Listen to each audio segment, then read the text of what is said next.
And we are live. How's everybody doing? Happy Wednesday. Not the first stream of August for us, but the second Wednesday of the month. I hope everybody is doing well. Let me know if you can see me and hear me okay. For anyone that missed last week or hasn't been knowing what's going on, last week on Tuesday in the morning, I was out doing some stuff in the garage and I turned wrong. I think that's what happened. I think I turned wrong and my back just completely locked up. When I was younger, one when I was in like 6th grade, we got hit, and one when I was in junior in high school, we got in a wreck, and my back just is jacked up. And so usually once a year it happens. The last time it happened was when we were moving. I was lifting the FL Sun B400, and it just did not go well. So usually when it happens, everything looks great, cool. Yeah, usually when it happens, I'm just down for the count for a couple days. And so I was originally gonna try to take some Tylenol and just power through, but like I really think I needed a rest as much as it kills me. So I'm feeling better today. I will absolutely not be joining any weightlifting competitions anytime soon. But yeah, everything else is going great. So you're not blaming it on Jackson? No, I'm not blaming it on Jackson. Building my NX-K3, and I hope get one of these kits from Fabrico. This is such a different... Turtle's been building a K3 in the Discord. It's been looking awesome. It's also a Fabrico kit. If you haven't seen it, it looks gorgeous. So yeah, game plan today is to pick up where we left off. I've got everything set up for the Trident. We are going to be hopefully getting the Z-axis completely done, and then depending on how much sidetracking happens or how much squirrelness happens, hopefully we'll get to the X-axis as well, but at least the Z. Is that the P1S in the background? Do you guys hear that? Weird. That was weird. I don't see. Is that the P1S in the background? Yeah, it is. I've been doing some printing on it. I will be doing a video on it at some point on the main channel, but it'll probably be like a month and a half roughly. Did you guys hear? Did you guys hear something?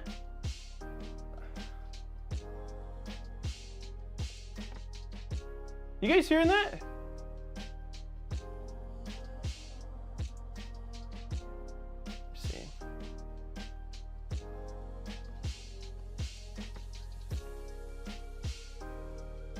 No?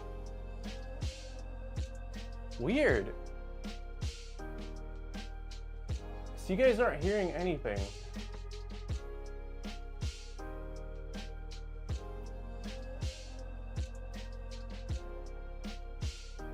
Sounds good. Huh. Hey, who's that? It didn't work. It didn't work. Why? What happened? I don't know. Let me see if Let's let the popper catch up.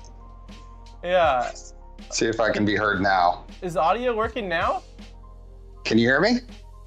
I hear you. Can you guys hear Steve?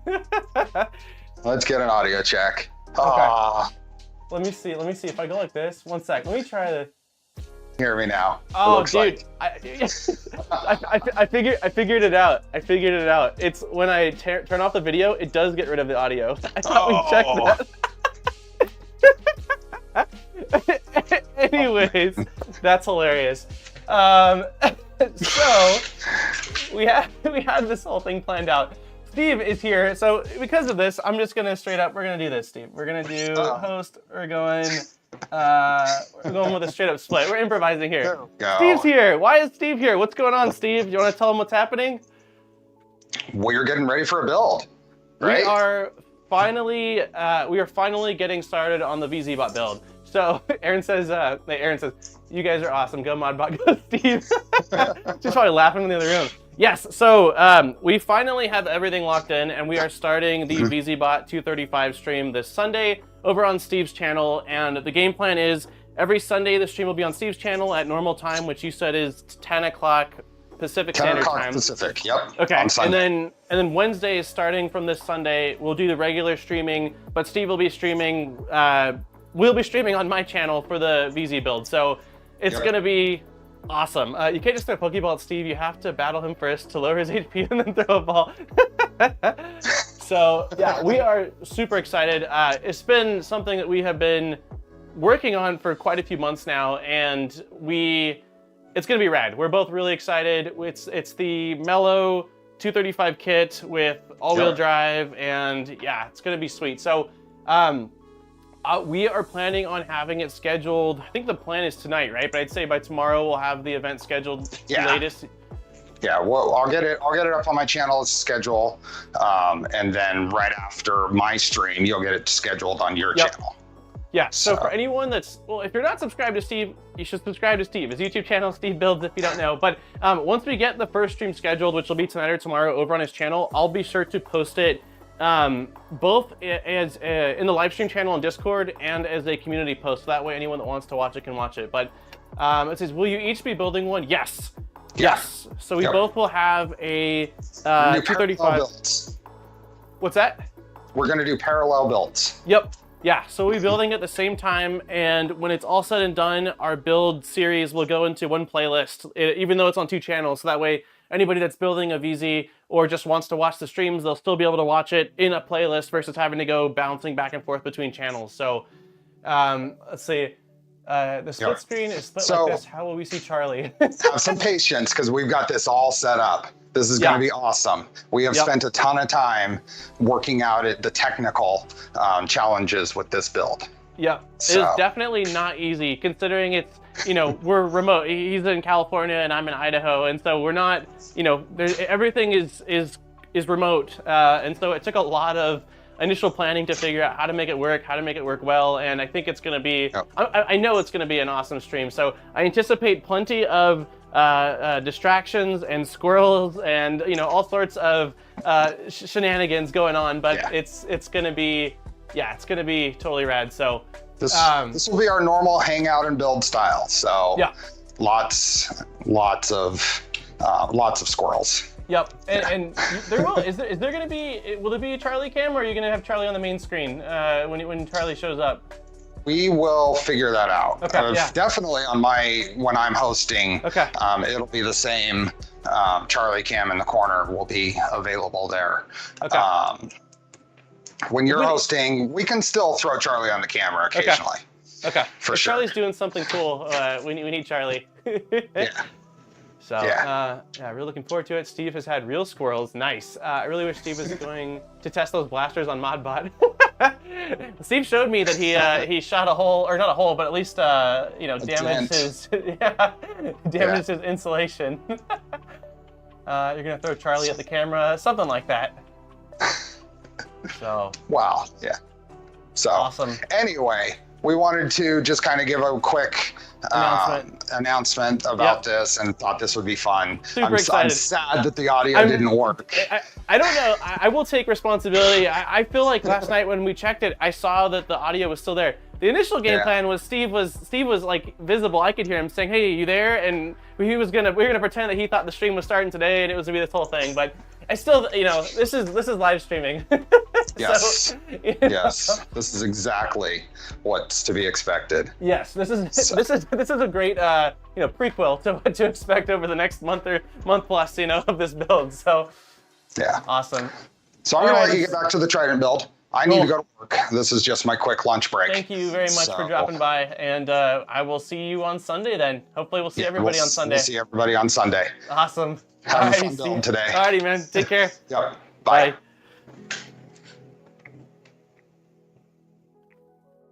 All right. Okay, so we are back at it.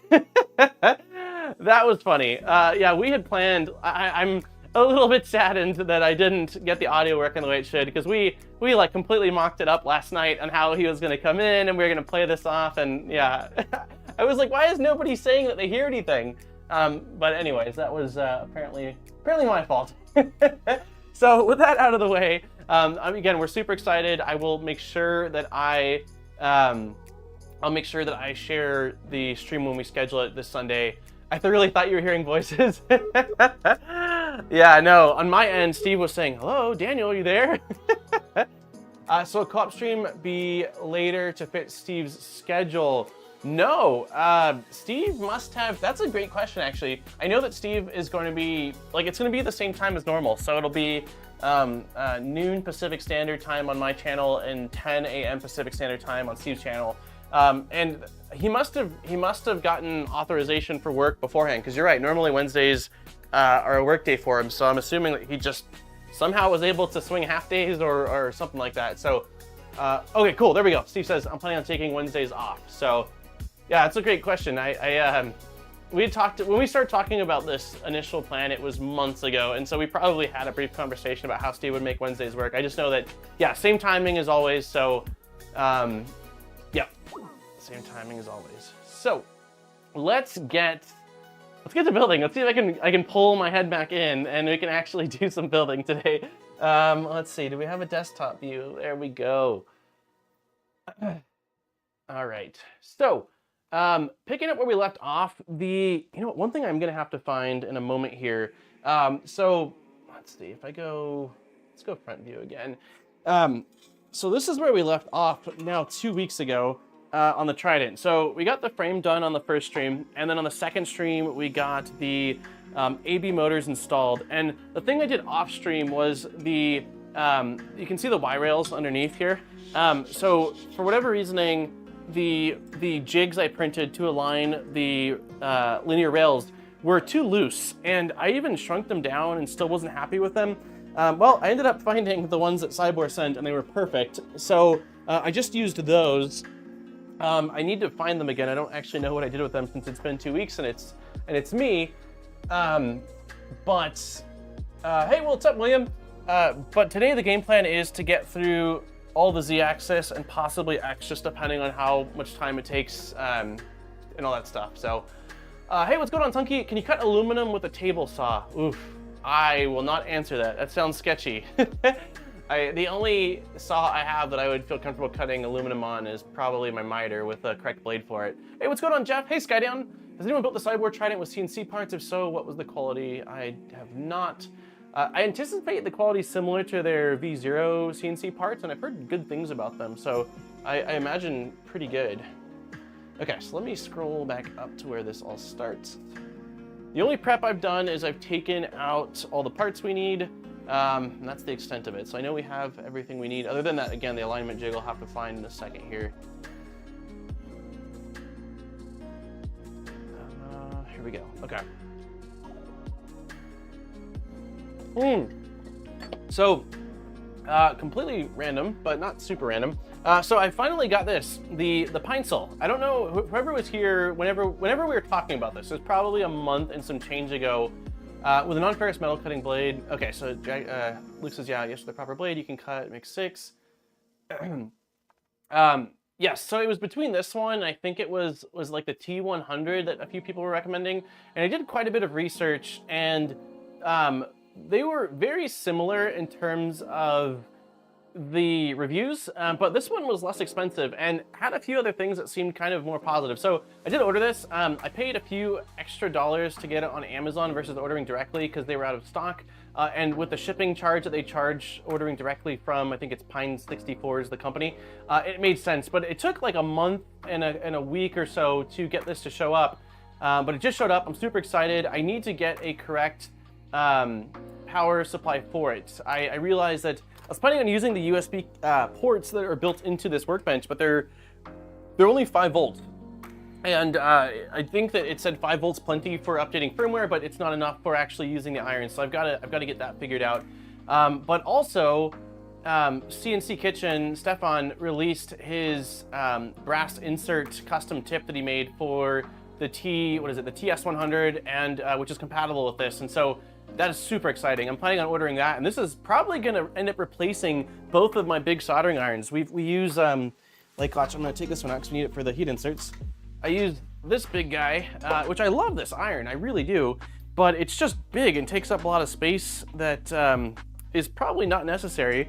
And then I've got, so this is the one we use for heat inserts, and then I've got this iron, which is my like actual soldering iron, which also works great. But again, if I can replace, let's not break this little guy. If I can replace these big guys with this and just have it on my pegboard, this is a much nicer nicer setup. So anyways, hey, Vikings in the house, how's it going? Hey, Zombie, how are you doing too? Zombie's been working on the, it's the Tiny T, right, Zombie? So it's like basically a mini Trident, but you're also doing it with a side, like a side, I think it's the backpack, is it called the side back or sidecar? So the electronics are gonna be side mounted instead of bottom mounted. It's really, really cool. Okay, so we just need, before I turn this on here, we need this piece here, like this. Let me see. All right, and then we need our heat inserts. Tiny T with side pack mod, Twisted T. Okay, that's what it is. Yeah, it's looking awesome. It's a super cool, build. I'm going well. How are you doing? I'm doing pretty good. I'm much better than last week, man. I was just talking about it. I won't get too deep into it, but my back, I don't have a great back. When I was younger, the last one was 13 years ago, but I was in one rack when I was in probably 6th or 7th grade. I wasn't driving either of these car crashes, but car got totaled in both of them. And the second one, when I was 16 or 17, it just jacked up my back. And so usually once a year, it locks up and I can't do much of anything because it's just so painful. And so that unfortunately happened last Tuesday.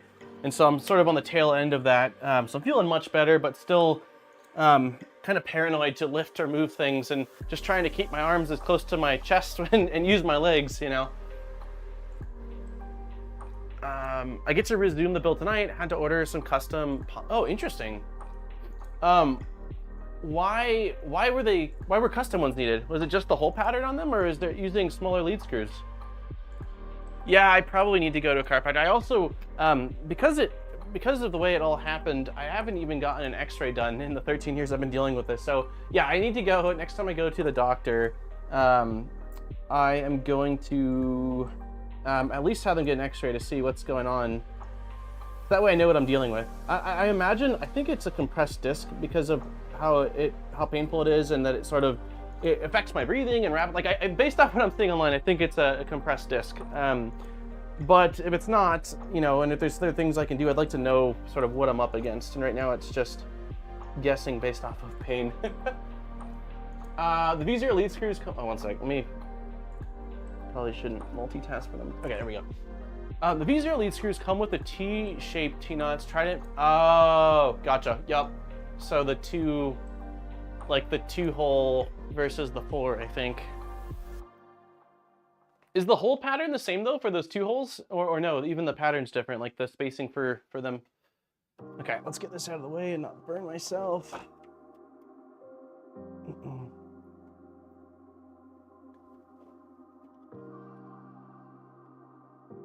You know what? I think I'm gonna change the audio. Give me one sec here. The music's gonna cut out for a sec, but I'm going back to my headphones. I did this because this is how I'm gonna do this when we're doing the stream, me and Steve, but I like hearing it, so. Okay, now you guys probably aren't hearing the music, and now if I go properties, and I go to AirPod stereo, bam. Okay, now it's showing waveforms again. Okay, back to work, everyone. Hey, thanks, Steve. Yeah, we can talk about how I messed up the surprise later. Thanks for stopping by. I'm excited for Sunday.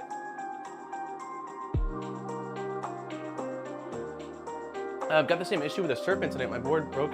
Oh gosh.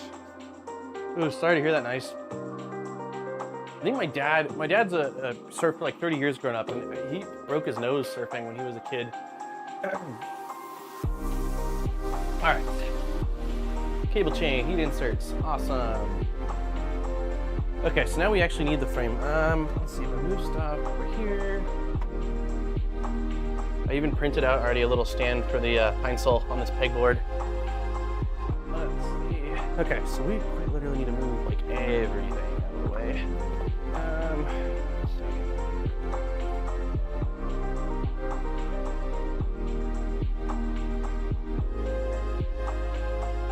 Trident is coming up.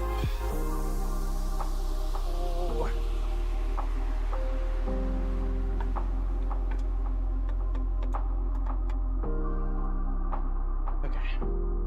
side view. A little too zoomed in, I think. There we go. From Kindergarten Cop, it's not a tumor. What? Film RC bed, it's like 2 amp, like this music. For anybody who joined later after stream, go back and watch the 5. Yeah, watch the beginning of the stream. Is music loud today or is it just my headphones? It might be. Music is loud, okay. So that has to be because what did I do?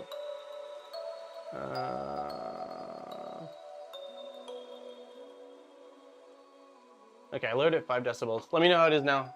Give it a minute to update. It'll take like 30 seconds or so.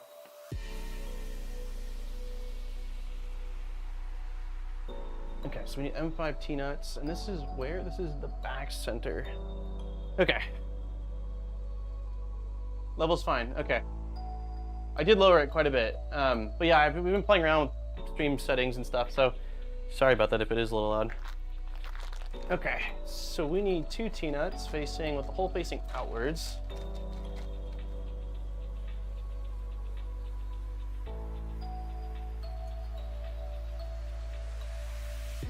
I haven't added any new tracks to this playlist in many, many months. I've been wanting to because I know that Stream Beats has added some new stuff, but we only get through so many songs in the stream, and I always start at the same ones, and like I have the whole playlist memorized in my head. Like you know, I know exactly the beat that's coming next. If printer parts Gator today, I'm ordering Dunkin' Donut munch. Ooh, yum! Perfect build snack. What are you working on right now, Tor? Could you make it a bit louder, you're saying now? Okay, I'm gonna bump it up. So I dropped it on 5. I'll bump it up. Let's see. Okay, I'm gonna bump it up 1. I don't shuffle, Zombie, I don't shuffle. I know. I don't know if that makes me crazy, but no, it's the same tracks every single time. When I shuffle, like I don't like it. I'm like, but part of the reason I think also is that there's a few albums on this playlist that I really don't like. I don't know, I think it was because at the beginning when I was starting streaming, I didn't really know what sort of style I wanted. Like, do I want something sort of intense and upbeat? And it turns out I don't. It stresses me out. And so, yeah, I still have those early songs on here. I need to get rid of them. And so when I shuffle and one of those songs comes up, it freaks me out every time. Music was fine, could go lower. Oh my goodness. All right, we're gonna do, we're going negative 14.5, and this is it. This is the middle point between what it was, what it is, what it's gonna be. I have normal stream order for Dunkin', large coffee, and 10. I've never had a Dunkin' Munchkins. I don't think we have. I don't think we have a Dunkin' in Idaho. Maybe I'm wrong. I could absolutely be wrong, but I sure haven't seen any. I think we looked at one point. Okay, so we need M510 button heads, which are going to be M510s. I can hear you, Daniel. They are being trolled. I'm sure. Awesome. Thank you. I never know. Zombie's always the wild card. Like half the time I'm like, is this legitimate? Like, is this a legitimate concern, or are you pulling my leg right now? All right, let me turn this towards the camera. And then I'm just going to grab the driver we need, which I think is a 3mm driver. Yep. All right, and I'm going to align those T-nuts.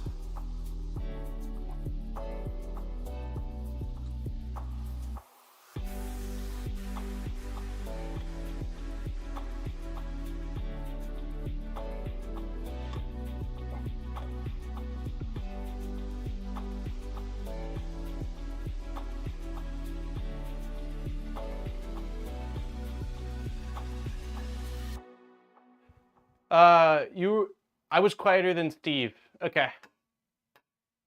Good to know. When we go live on Sunday, yes, that's right. It feels weird to say. Steve will have control of my audio. And so yeah, like whoever's host has control of the audio. So if I'm low on his stream, he'll have to bump me. And then on next Wednesday, if he's still louder than me, which I imagine he will be because I don't think anything will change, I can drop him down a few decibels as well.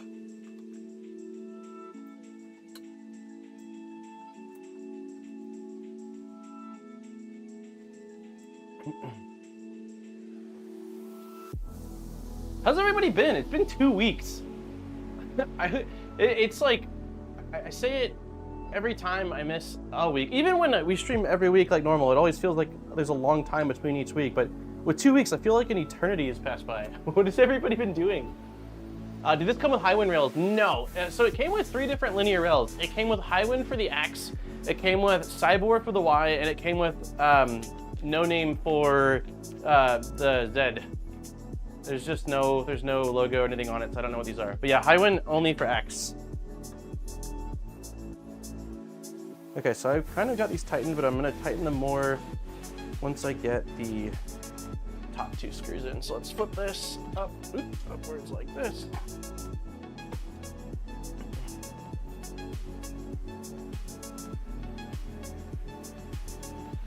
Doing well, still working on the switchwire tap, nice.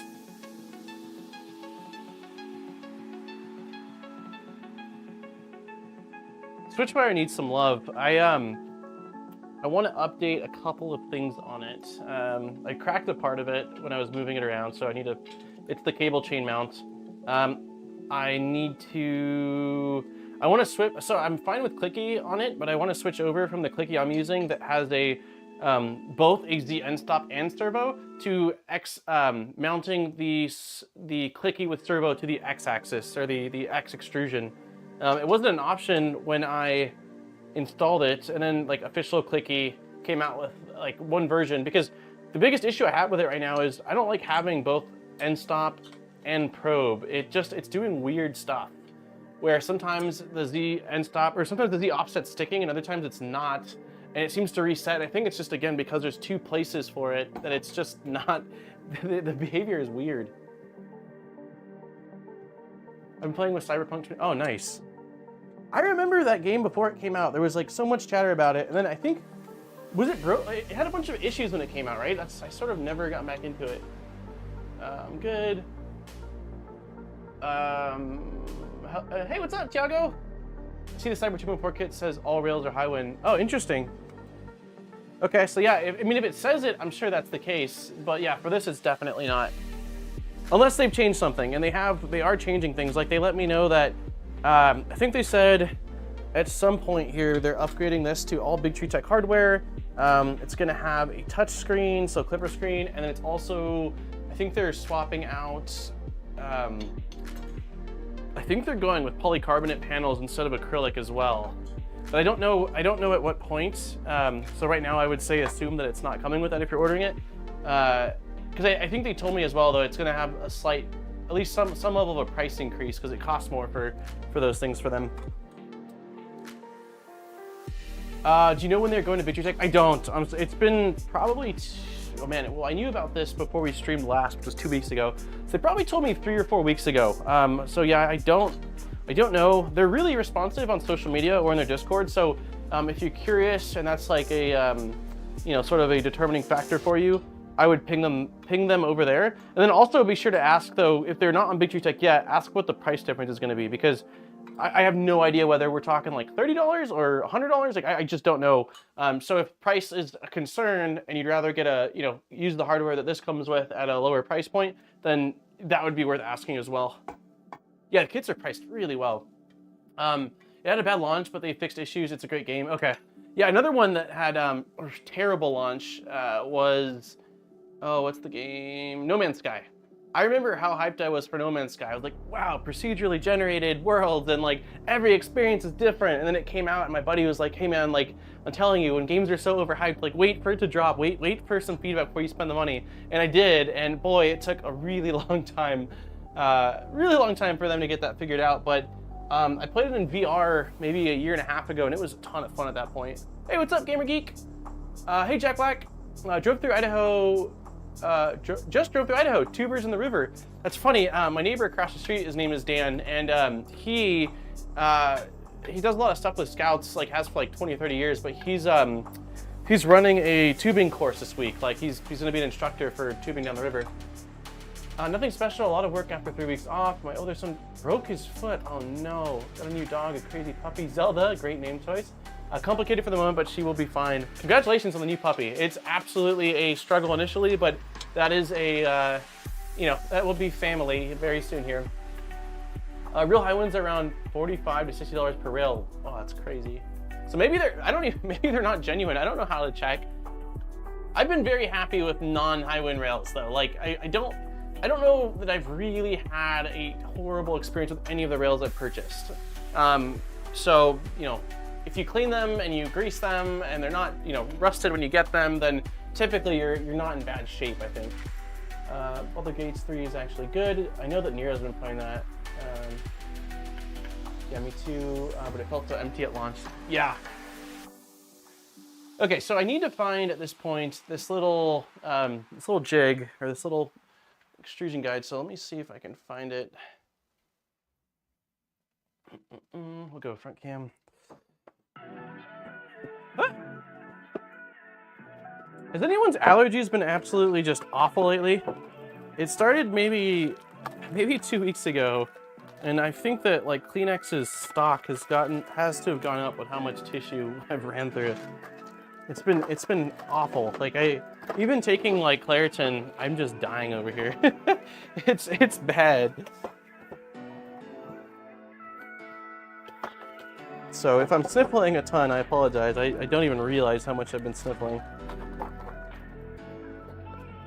I am really curious as to where in the heck, where did I put those jigs? Let me see, could they be, let me see up top here.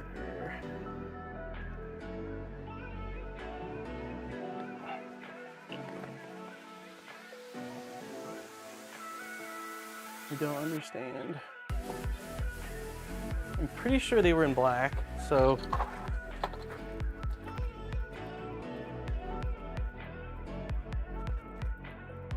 Okay, not in here, not in here, not in here. Okay, I see.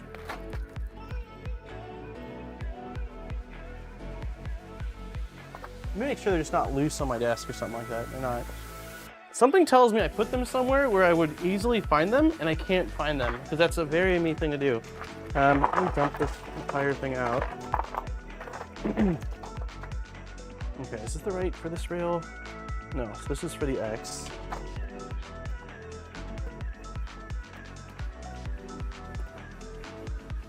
Okay, I found one of them. Okay, we're getting warmer.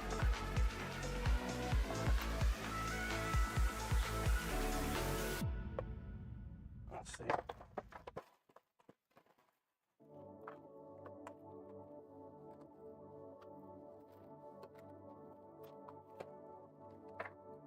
I'm so confused. Oh, we did it. We got it. Yes. Okay. Awesome. Yeah, I don't know why, but I printed out, like last week, if you saw, I printed out in PLA these little jigs for aligning the linear rail, and they were definitely too big, and so I shrunk them down maybe like 5 or 6%, and they were still too loose. Like so definitely print them in ABS. I bought some 600mm MGN 12 linear rails for $12 at Walmart. It's wild. Might have been the best in years. Really? Must be nice. Erin bought some honey locally. Yeah, Erin bought some honey locally, and she's been telling me I need to eat some of that honey. So it's supposed to help with allergies, so I will do that. Okay, so we're going to feed, I think it's M3, yeah, M3 T-nuts into this channel, and it looks like, I think that, let me count how many we need. 1, 2, 3, 4, 5, 6, 7, 8. Okay, so height's gonna be the same. So we want the hole, is the Trident Core XY? Yes, yes it is. So whole on T-net, we want 4 of them facing upward and 4 of them facing downward. So we'll do 4 facing up, and then I'm gonna align them to the rail in a second here. 1, 2, 3. Hey, Zombie, did you get your 2.4 back up and running? I feel like it was 2 weeks ago on the last stream when the board got damaged, and I think you were gonna swap it. 102, oh wow, it is hot. Local honey is the best, helps your immune system get used to local pollen. Yeah, that's what pretty much everything we read has said. I don't really like honey, which is weird because I like sweets, but in tea, I guess it's fine. But yeah, like my dad used to make, I think it was like peanut butter and honey sandwiches or something like that, and I couldn't stand the idea of it growing up, but I should probably try it again.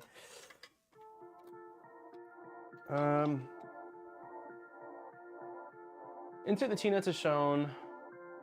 Use the MGN guide to position in the center extrusion prior to the bolt. So it looks like bottom gap. Leave a small gap between the printed part and the rail. 1 to 2 millimeters is fine. Okay, so that's what my question was. Because there's this rail, I can show you guys. There is, if I put this all the way to the bottom, there's a gap up top here. And according to the instructions, that's fine. We just essentially want a tiny little 1 to 2 millimeter gap right where this meets the printed part. So I'm just gonna grab, probably have something, right? Like,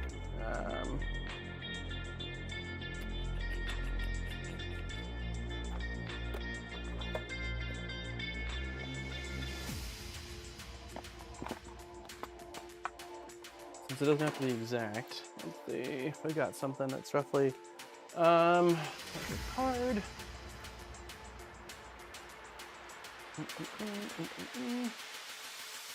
You know what?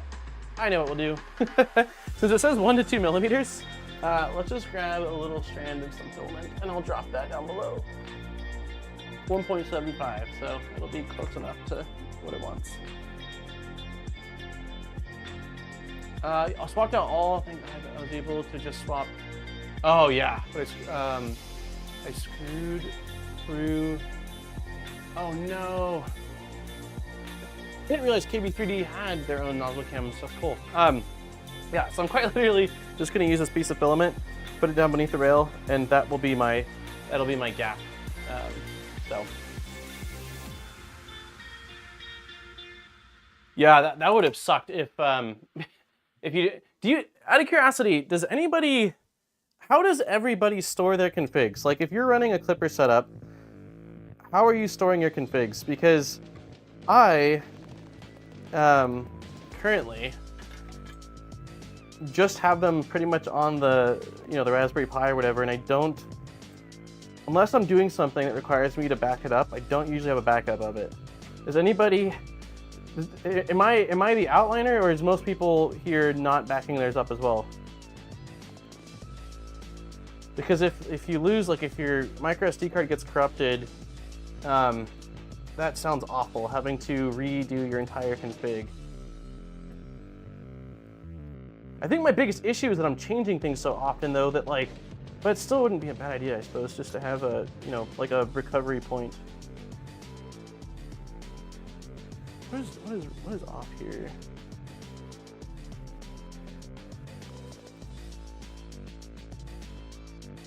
Oh, there we go. 1, 2,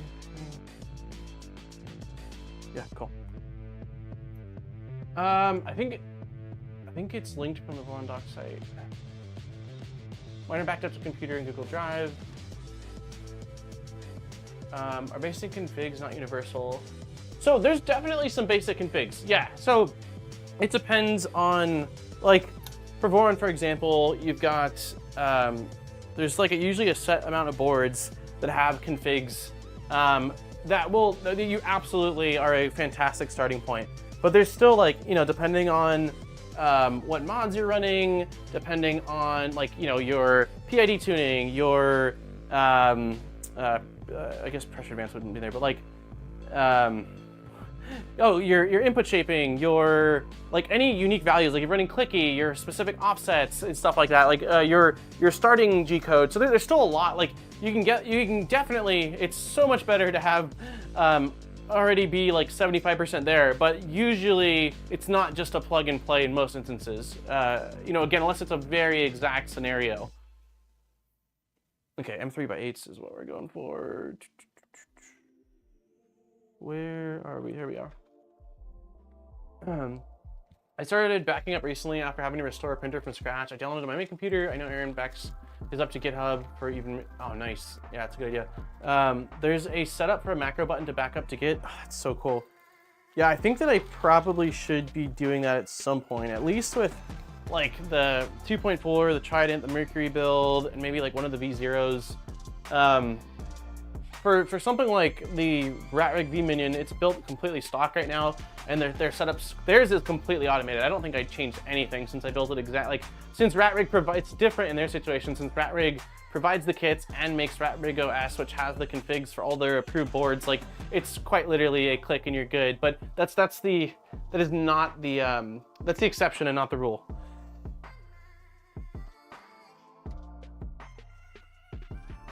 Okay, so before I align anything, I'm just going to put these screws in a couple turns into each. This is why you should run a Pi from a SATA drive instead. This is why you should run your Pi from SATA. Oh, instead of micro SD. I have Google Drive with all my printer configs, not always current, but they give me a starting point and make them easy to reference. I've been, knock on wood, incredibly lucky to not. I don't think I've ever corrupted a micro SD card on a Pi for a printer build, and if I did, it would have been like right at the beginning. Why are we not throwing? 1 second, what's happening here? Oh, 1 sec. It would have been like right when I was starting off the process before I'd done any custom stuff, so it hasn't been a big deal. But I know all it's going to take is one instance of, you know, a printer that I've done a bunch of stuff to, and I will be kicking myself for quite a long time. Hey, what's up, Ted? Happy Wednesday.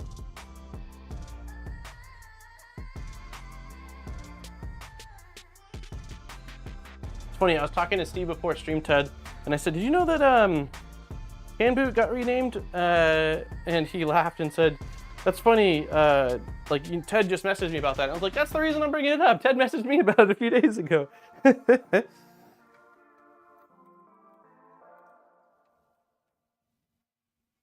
One of the things I really appreciate with Octoprint is the built-in backup tool. It makes it stupid easy to restore. But where does it back it up to? Does it back it up to a drive? Because, I mean, I don't know. I mostly use Mainsail over Fluid, but I know Mainsail at least does, if you make a change to your config, it backs up your existing config. So if you screwed something up, you can revert, but it's still saved. It's still saved. 1 second. Can I get this? No.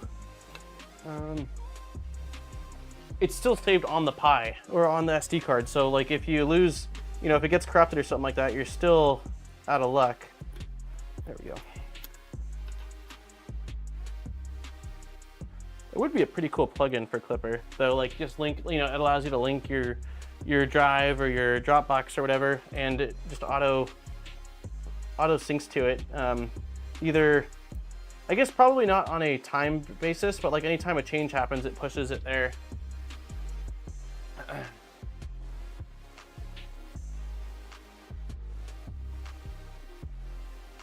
Also, Ted, I think you probably saw Steve's build, but if not, Sunday we're starting the VZ stream. So we're gonna start on with the VZ kit. Be careful, winking face.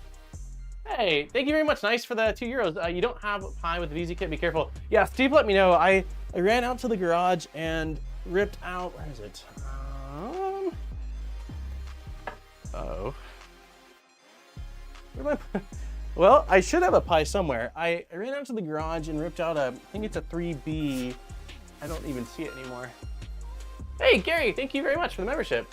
The gifted membership. I have to revise so many docs now. I bet. Hey, what's up, Adrian? Not a whole lot. We announced at the beginning of the stream that the VZBot 235 collab stream that I'm doing with Steve Builds is starting this Sunday. So this will be the last Trident stream until that's done, because it's a collab stream and it's been in the works for a really long time. It's gonna be I'll be streaming twice a week. So Wednesdays regular time, but Sundays I'll be streaming on Steve's channel. I'll be on Steve's channel, and Wednesdays Steve will be on my channel. Hey, Zombie, thank you very much for 12 months. The stream is bananas. 1 year. Thank you, man. Hey, what's going on, Lightning? Okay, so we got this is here now. We need to be careful. Oh no, we still got our pegs in place, so we don't have to worry about this falling off. But we're gonna use these little guys to center our rail before we tighten anything down. And then as far as gap goes, we're just gonna put a piece of filament because it says you want a 1 to 2 millimeter gap, and filament's roughly 1.75, so it should be pretty perfect. Hey, Zombie, thank you for the banana. Hey, Aaron's in the house. How's it going? We were just talking about backing up configs, and Delmar said that did he say you had a macro, or no? I think he said you back yours up to drive or something like that.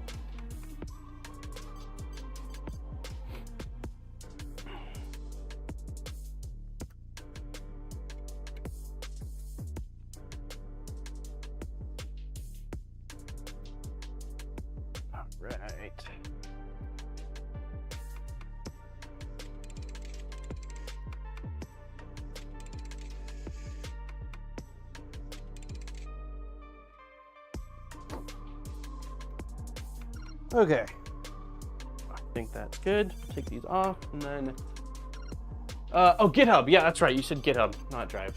I have 2 Marlin Ender 3s and have lost hundreds of G-code files from corrupting them after forgetting to eject the drive. Interesting. Wait, so you mean like, just from slicing a file onto a micro SD card on your local computer and then just pulling it out without ejecting it, you've lost a bunch of files like that? A lot of times I feel like the SD cards that come with printers are like on the bargain bin, like barely holding on for dear life. I've had quite a few SD and micro SD cards over the years go bad on me that were like, you know, the no name ones that came with printers. Okay, M38, and then we need a hammerhead. Did this come with hammerhead? It did. Yeah, they're really bad. Simply not ejecting SD cards kills them for me. Interesting. I try my best to eject SD cards. Mac yells at you if you don't. Like, you get a pop-up that says, disk not ejected properly. And so it like really guilt trips you into doing the right thing. But there's definitely times where I don't, or sometimes on Mac, it will say like, can't eject because it's being used by this program, but it's not being used by that program. And sometimes I will at that point just eject it. I'm like, forget it. I tried and it's not working, so we're doing it. And knock on wood, I haven't had too many losses, but yeah, maybe I've just gotten lucky, and maybe my luck's gonna run out, and then I'll be on a just a sheer streak of SD card destruction. Okay, so now that we've got this on,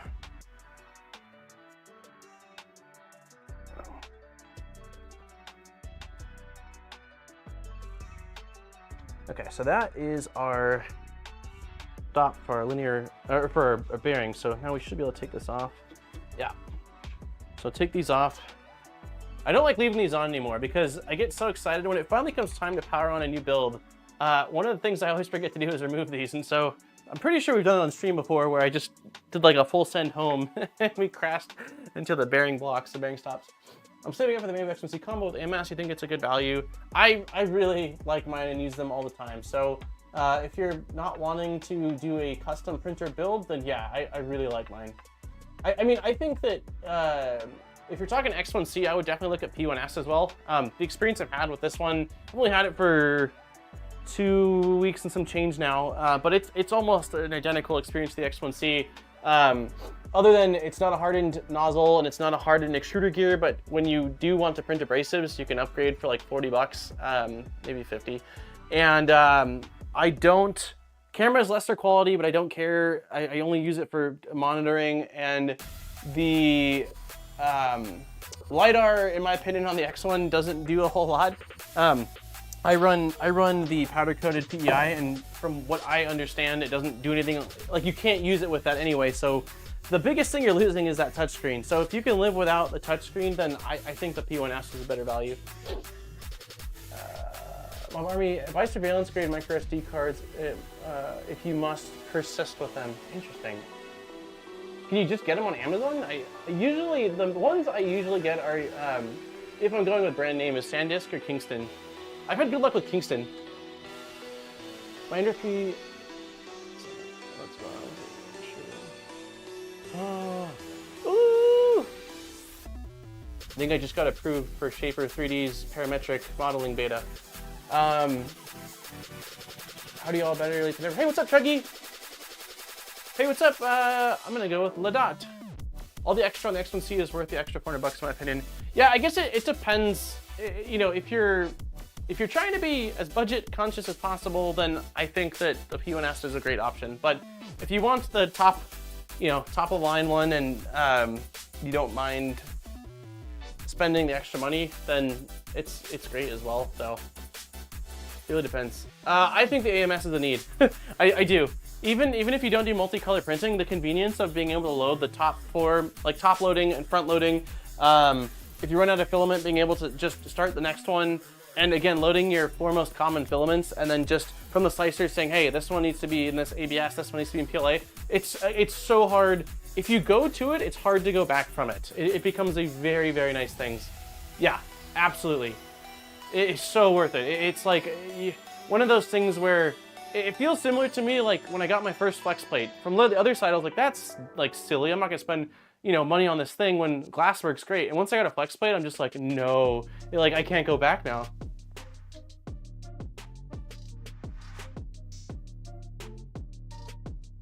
I want to buy a second 3D printer. Okay, let me make a little more progress here. Let me take out our filament. Cool. All right, so next up we are doing front right corner, it looks like. So let me flip this over like this, like this.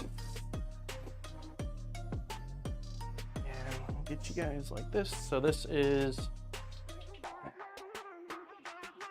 front right corner. And we need, let's see, these are all M5. And then it does point out, which I've gotten much more careful with minding the orientation. So again, the hole's facing inward on the inside and outward on the outside too. So M5.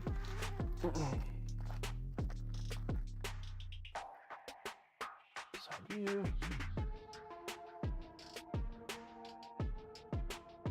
Okay, so what did I just say? Inward. Inward, outward. And then inward, outward, and then corner. So these are mirrored, and it looks like Voron logo should be facing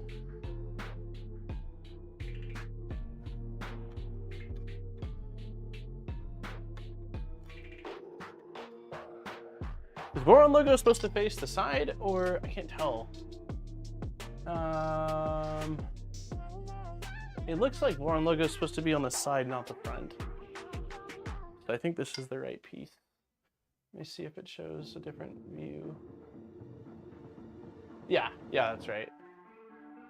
I can see it here. So the Voron logo should be on the side, not on the front. So that's how you know which one to use. Hey, what's up, Nazo? If you get an MAS, you'll want another AMS. If you get all that, you wonder why you built a custom printer. Whoever picked the anodization color for that frame knows what's up. Yeah, it's a sick, it's a super sick chrome. I really like it. They just announced a bunch of new colors too. I don't know if you don't follow SIBOOR on social media, or on Twitter at least. They released quite a few different colors. Okay, so we got all this, and we need M5 10s, which are probably these little guys. what's up, Cookie? Posted what's printing on X1 if anyone's interested. The bed looks cool on cameras.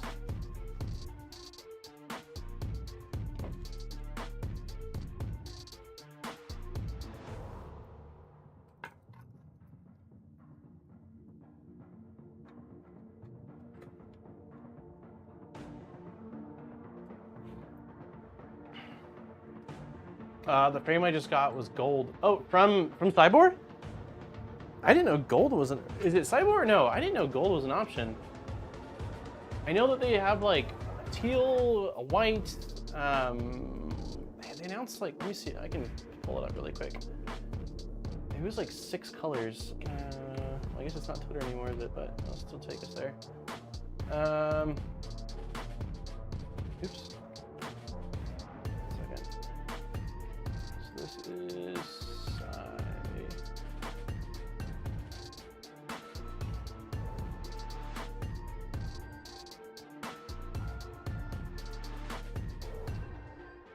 SIBOOR.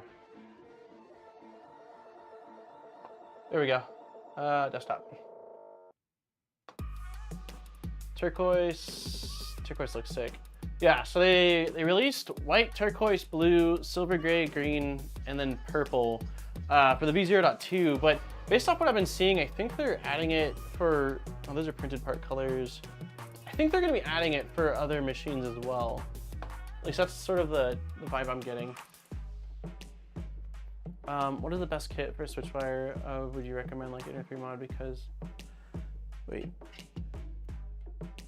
They have a great green. Doesn't matter which way.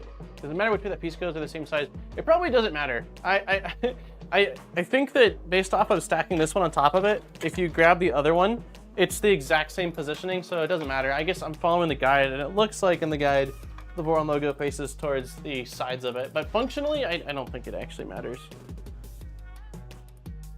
Best kit for the Switchwire. So I don't think you have a lot of options actually. So the Switchwire, like, if we're not talking about a conversion kit, the LDO one that I built was great, but they had at least back then discontinued it. I think there wasn't just enough demand for it or something like that, which was unfortunate because I love that printer. SIBOOR just released a Ender to Switchwire conversion kit, and that is probably what my recommendation would be right now, because I don't think you have a whole lot of other options. And from the testing I've seen, it looks pretty sweet. They were going to be sending me one like last week, but I told them please don't, because we're still building the Trident and then we're doing the VZBot, and I just like it'll be some months before I can get to it. But we're supposed to be doing an Ender to Switchwire conversion, and so I'll have more like concrete feedback on their kit when I've actually done it, but it'll be some months out.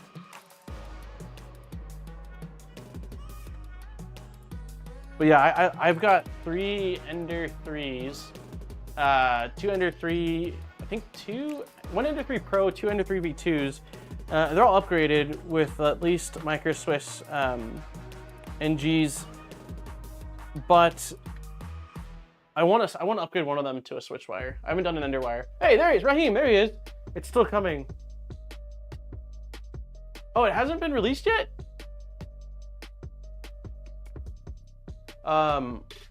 Wait, logo to the front? No. Does it matter? Looking at the guide, it looks like they have it to the side.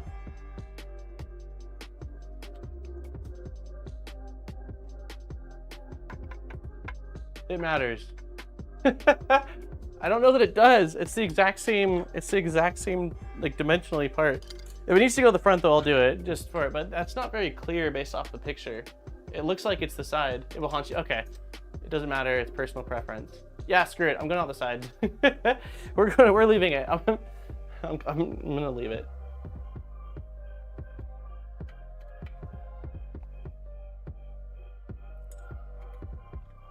If I have issues with my Trident, I'll know it's related to the orientation of the logo.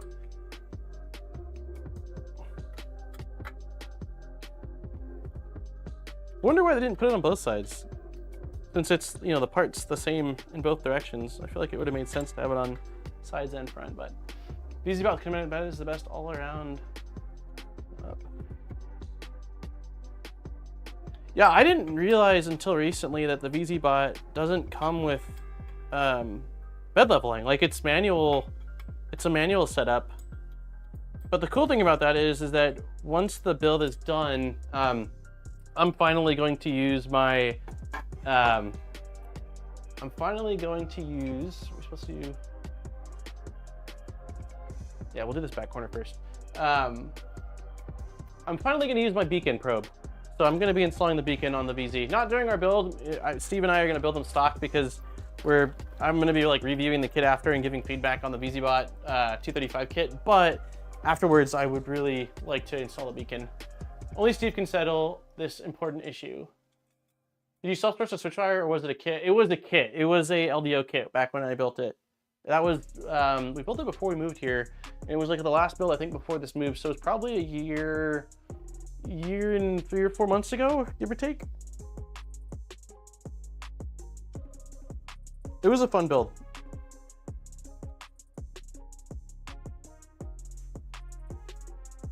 What did I say? I just checked a picture of my Trident and my logo is to the sides. Yes! Team Aaron. Both of mine have the logo on the front. Yeah, if you look at the photo, let me see here. So if you look at this image, it's kind of hard to see. Let me zoom in a little bit here. Oh, here we go. So it shows this as being the front and this as being the corner. And so the way it looks is like this is the same orientation. So like you've got your sides and you've got your front. And so logos on the side. Based off that, like that's to me how it would be interpreted. If it was intended to go in the front, it should say front or give a different view. So Lisa, yes, I did, and results are really, really good over my self-source. Yeah. Okay, get these aligned.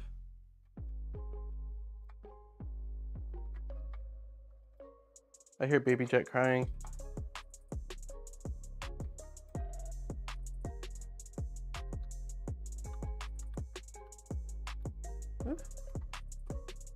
Okay, we're all aligned, and then we'll do the same thing. I just got my clicky PCB kit and was happy to see they switched to an arm. Oh, nice. So they did switch. Delmar, I think it was Delmar that had the issues, right? Or was it Aaron? Either Delmar or Aaron had issues and the other one didn't. I can't remember. I think it was Delmar that said he ended up switching switching it. Just don't show Steve. Oh, is Steve good? Okay. We'll keep it a secret.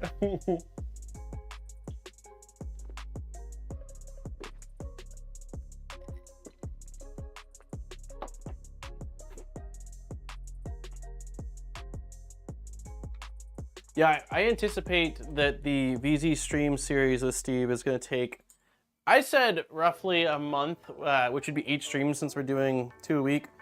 And Steve says he thinks it'll be longer. And if Steve thinks it's going to be longer, it's going to be longer. So it'd probably be like, I'm going to say like a month and a half, so 12 streams. Because Steve promised me, so Steve streams longer than me quite often, right? And I told him like, I don't know if it's just because of my personality or what, but like, I love streaming, but it takes all my energy. And so typically 3 hours is what I can put in on the regular. And before I'm like, all right, I need to relax for a little while. Maybe 4 if I'm, like, you know, if I'm really at it. Excuse me. Steve said that for this stream series, because we're streaming twice a week, that we would keep it to like 3 hours. That's our cap. Maybe 3.5 if we're really, you know, close to wrapping up a section. So that way, I'm able to function after the streams. Do bandwidth printers require regular maintenance? Yeah, they do. Pretty much the same as most printers, except the carbon rods require additional. The carbon rods are the main different factor. So if I remember correctly, they typically want you to wipe it down with isopropyl alcohol. Yeah, you need to. Because I think that it wears, and the wear can affect the bushings used on the carbon fiber, and so every once in a while, I don't know what the schedule's like, to be honest with you. I'm not the best at regular maintenance. I do it when I'm told to, or when the thing pops up, or if I notice something weird happening, but yeah, you will want to clean those carbon rods. That's sort of the main difference. Do we have a giveaway today? Yes! Giveaway will open in 26 minutes. I built and sold 3 VZBot 330s. I kept the VZBot with Trident Bed 2. Overall, was not a fan of clicky. Yeah, we got, I got the Voron the CNC tap-in from Chaotic Labs. And then I'm getting the clicky, gosh, I feel bad. I can't remember the name of it. I'm just calling it the clicky that's sold on Etsy. Like it's supposed to be a really awesome one that I want to compare to Printed Clicky and Chaotic Labs' Clicky.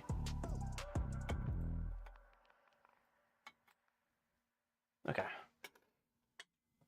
So let's lay.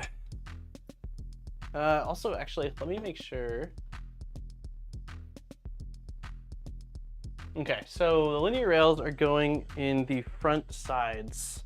So like this.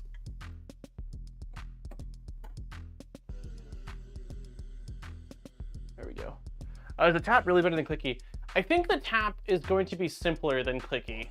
Like I like clicky by itself, but when you combine clicky with the nozzle offset setup, at that point I'm like, I just want one thing, because if you go with tap, it's able to do your bed leveling, it's able to do your nozzle offset, it's able to do just everything.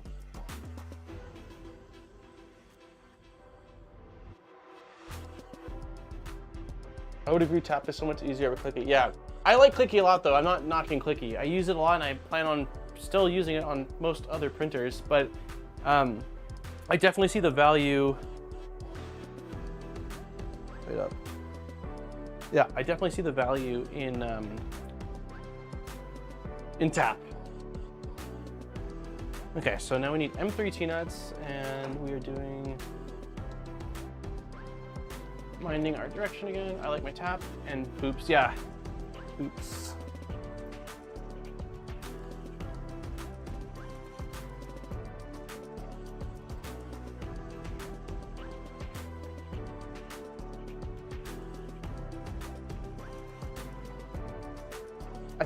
I think what would be really cool to see is a load cell setup make its way over, like what Bamboo's using and what let's see, Chitty's not using that. Who else is using it? Creality's using it now.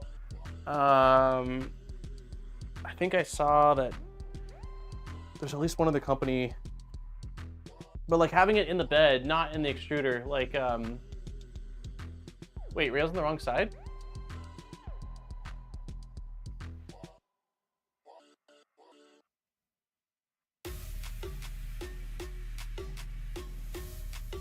So this is saying that the rail, I am doing it on the wrong side, aren't I?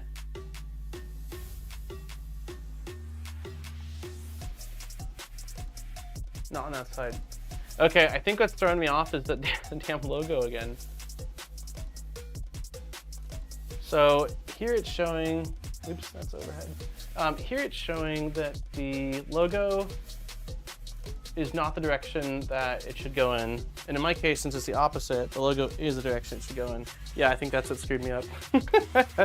So that's probably the benefit of having your logo match, is that it won't potentially screw you up on that. So try that again. Let's switch over also to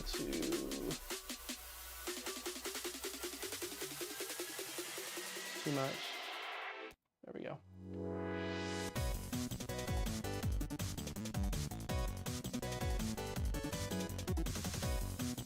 So yeah, that does prove though logo is intended to go in front then, because the rail's wrong if you don't do it that way and you follow the logo. So.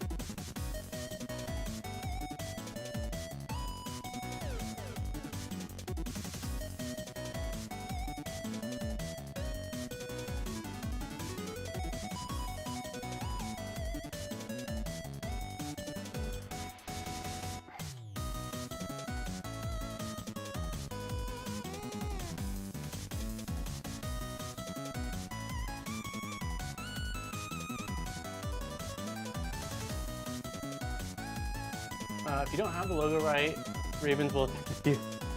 I feel like I need to leave it on the side now though, because we've had so much discussion about it. It's gotta be on the side. Okay, so let's try to align these as best we can. Move this out of the way.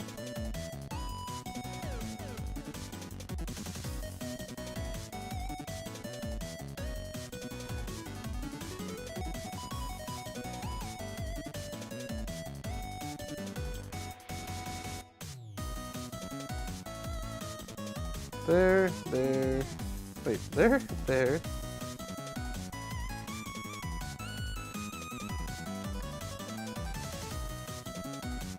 How did I put too many?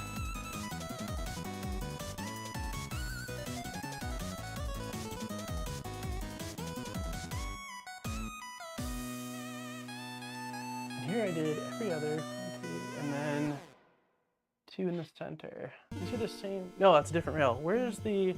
How did I do this one? One, every other.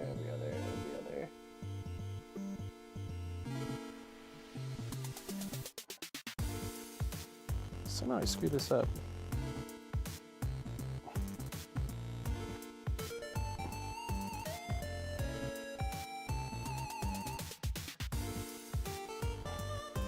There we go.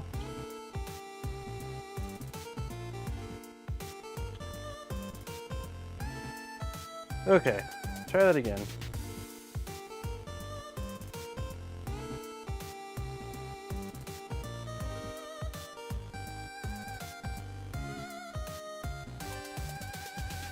Okay, I think I got it. No, I didn't. What?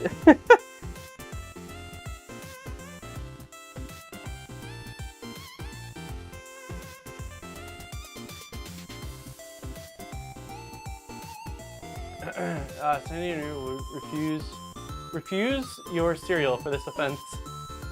There are 1, 2, 3, 4, 5, 6, 7, 8, 9, 10, 11, 12, 13, 14, 15.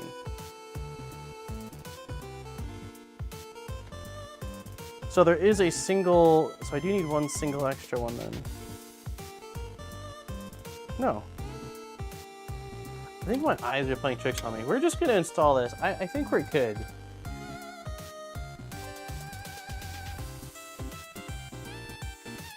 Let's go for it.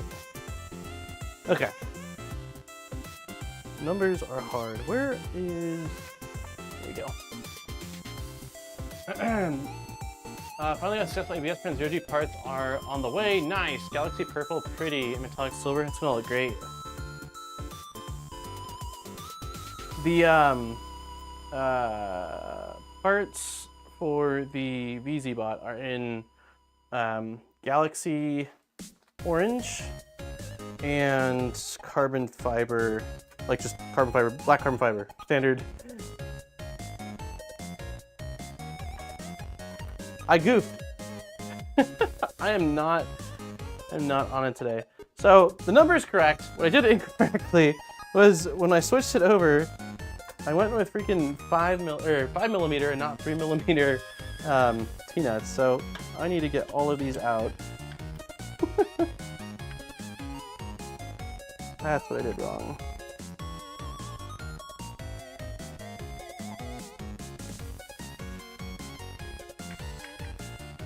Yeah.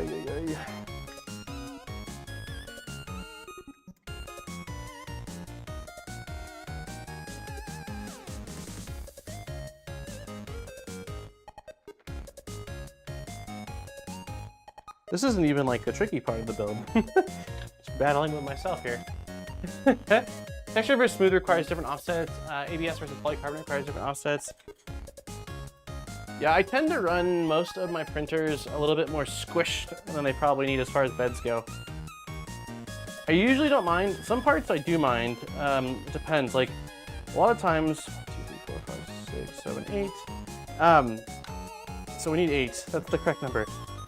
A lot of times having a little extra squish is fine. At least on a powder, for sure on a powder coated bed, which is 99% what I use. And it will correct itself after the first couple of solid layers. Once it gets the infill, it'll all like look fine in the end. But if you have a part that doesn't have infill, or you have too much squish, it might not correct very well, and then your part just doesn't look very good. But yeah, usually I opt for more squish versus less squish. And so usually what that means is for filaments that might need a little less squish, it usually ends up working out fine. I don't usually, what did you pick?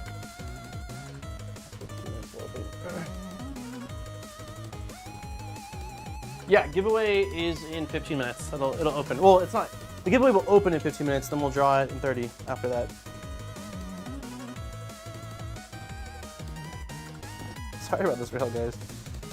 I'm just over here like forgotten. Okay. There we go. Now let's start tightening things in. Black SA, thought I'll get something I'll actually use. Even bamboo applies different offsets between texture and smooth in their profiles. I didn't even know that. Oh, you're saying between textured and smooth? Oh, that makes sense. Yeah. No, that makes sense. Generally speaking, textured needs a little more squish.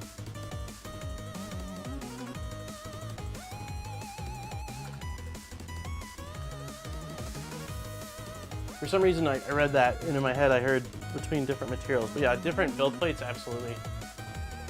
Also, texture is a lot less sensitive than smooth. So smooth, if you, like texture, if you give a little bit of squish, extra squish, the worst that's gonna happen is that you might have a tiny bit of elephant's foot or kind of like jagged edges on the first layer of your part, which isn't the end of the world. You can usually clean it up with like a little deburring tool. While smooth, if you have a little too close, it can make the part bond. Like, not usually unless you're doing something with PETG, which PETG and smooth PEI is like, I don't like messing with it. Even, I mean, you can do it, especially if you use glue stick as a release agent, but I just seen so many bad, things happen to smooth PEI with, I think TPU and definitely PETG. Okay, so this is in place. We're gonna add our centering tools to it. Let's see. Why are we not sliding?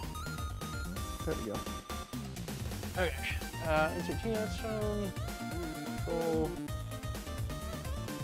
Bottom gap, yeah. So we'll use the same piece of filament. Put this down here. Crush this in place. And then we'll put you guys on.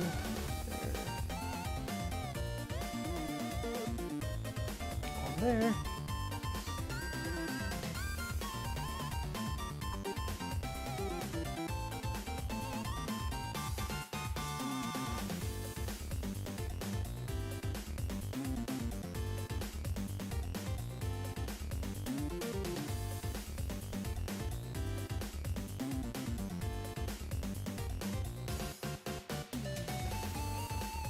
Okay. Just don't do PETG on smooth PEI. Yeah, it's super risky.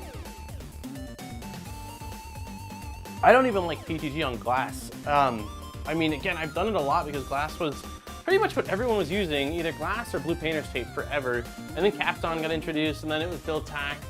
But yeah, PETG, boy, it likes to do some damage on the wrong build surface.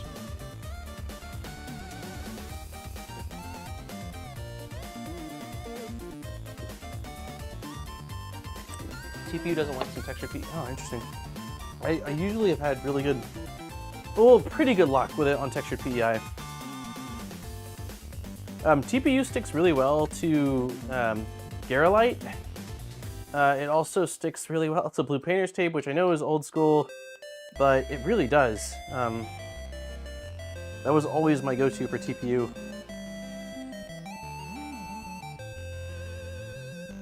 Okay. We got that, and then we need to one more time put the stopper.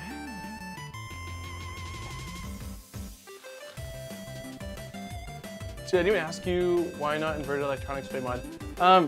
Nobody has asked me. Really, when I'm building kits, I usually just build them the way they're intended to be.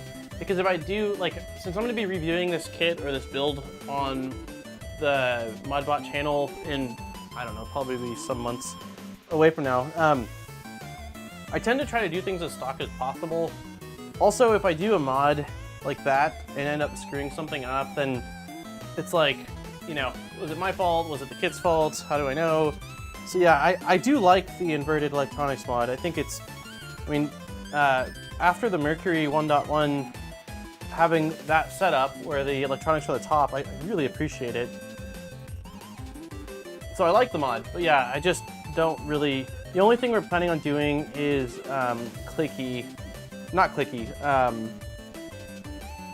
tap. We're gonna do tap on this. Today my EasyFlex bed is the best PEI I've ever had. EasyFlex. That's from EasyFlex is from nope.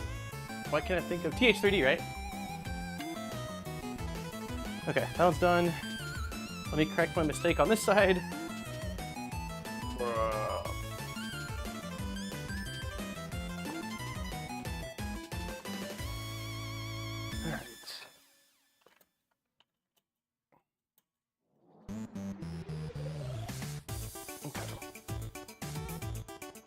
At least I know now, like, since we just did this other one, how many need to go. Double checking that they're M3 threads.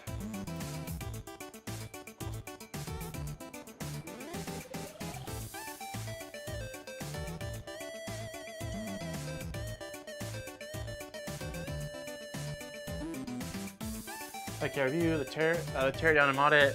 Yeah, this is definitely, that's a 3D printer group way, right? Yeah, this thing is going to get pretty heavily modded once we've done that initial review.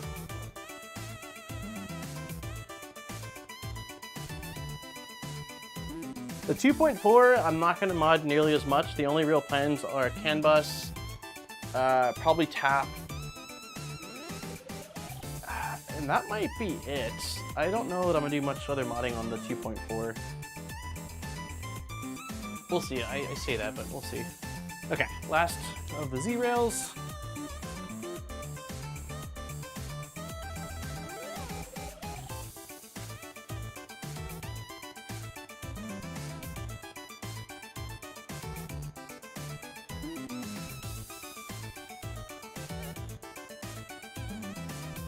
Okay, it feels close enough, hopefully.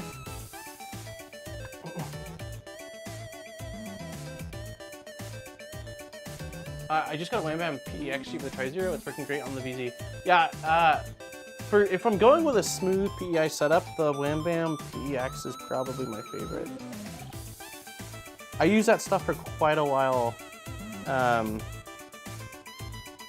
Like, I don't even know if powder coated PEI was an option initially when people were using PEI for 3D printing.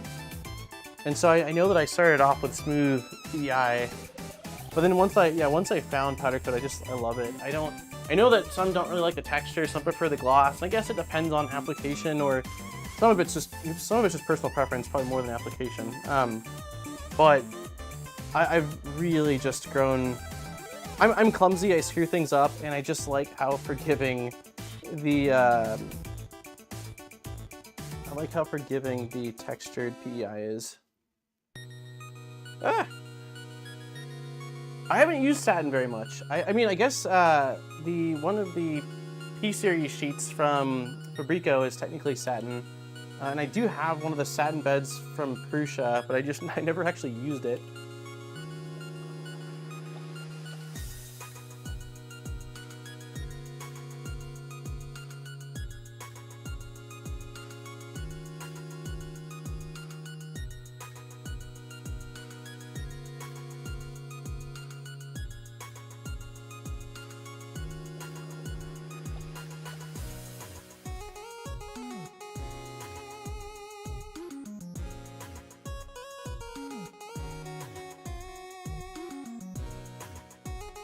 Tap from all I've seen is on one of the mods that reduces the use, speed, and input results. Wait. Reduces the use. I think it's quite minimal though. And honestly, like, if you're going for absolute just sheer speed, then I could see it maybe having some effect, maybe. But I don't think it's substantial. And for just quick, consistent, like, speed is important to me, but also just consistency and as hands-off as possible. And so if it provides points to those other categories, I'm okay with taking a slight hit to speed.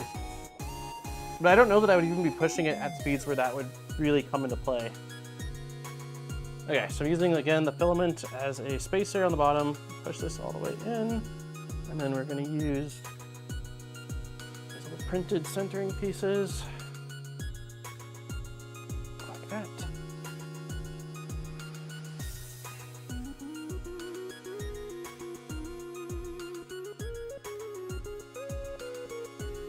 The PX gives a high gloss finish. Sometimes I like it, sometimes not, depends on the part. Yeah.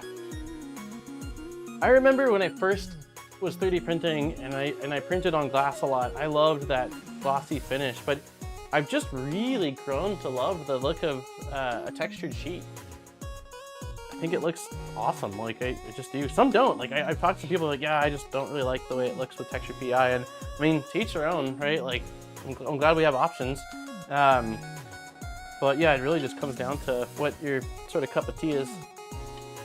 Functionally, they both work about the same. Again, smooth, just because smooth is a sheet, though, PETG and TPU are much scarier to run on it, and I highly recommend using glue stick, not as an adhesive, but as a release agent, if you're using smooth PEI. Yeah, texture sheets are awesome. It's enough STP, his build reduced over 700 XL, 7,000 XL, interesting. Wait, you're saying when he went to tap or when he went to, because he had one of the early CNC taps from Chaotic Labs that had tolerance issues. Because Steve likes tap, I know that, I've talked to Steve about tap.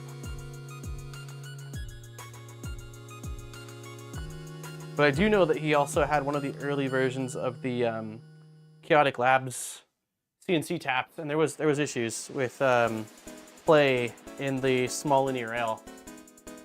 Have you found any missing printed parts? I had some funny issues with my kit. That's the 4-star review in AliExpress.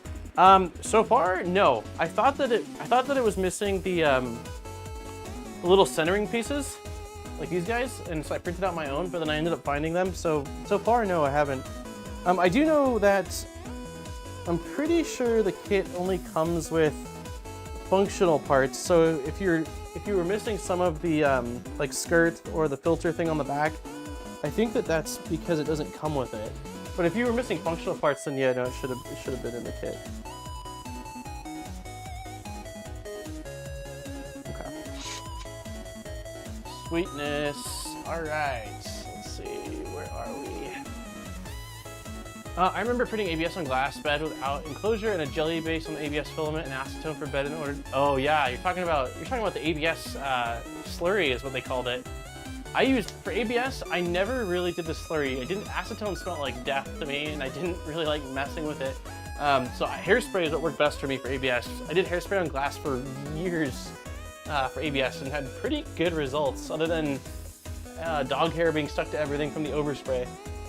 Okay, so we did this, we did this, we did this, we did this, we did that. Okay, so now we're on this part, which I think we need to do a few things with this. Yeah, so before, I'm gonna take the printer off the table so I have some more space to work with. And then it's 2:28, so I'm gonna get the giveaway open before I move on to the next part. Let's just clear this out of the way.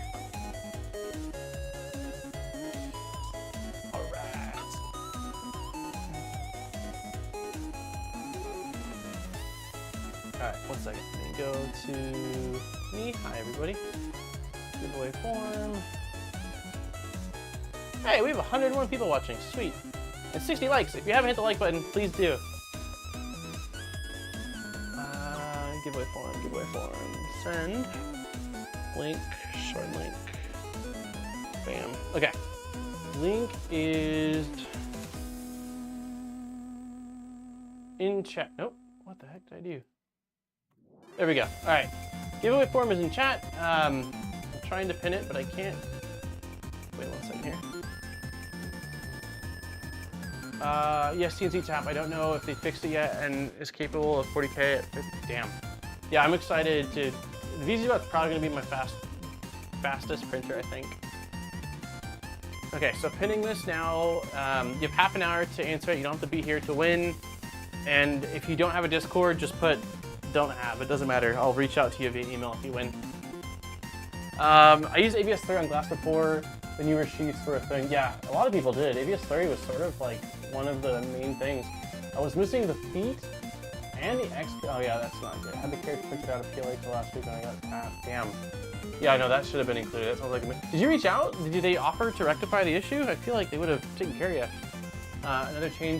Another change to almost win. How are you feeling? I'm feeling much better.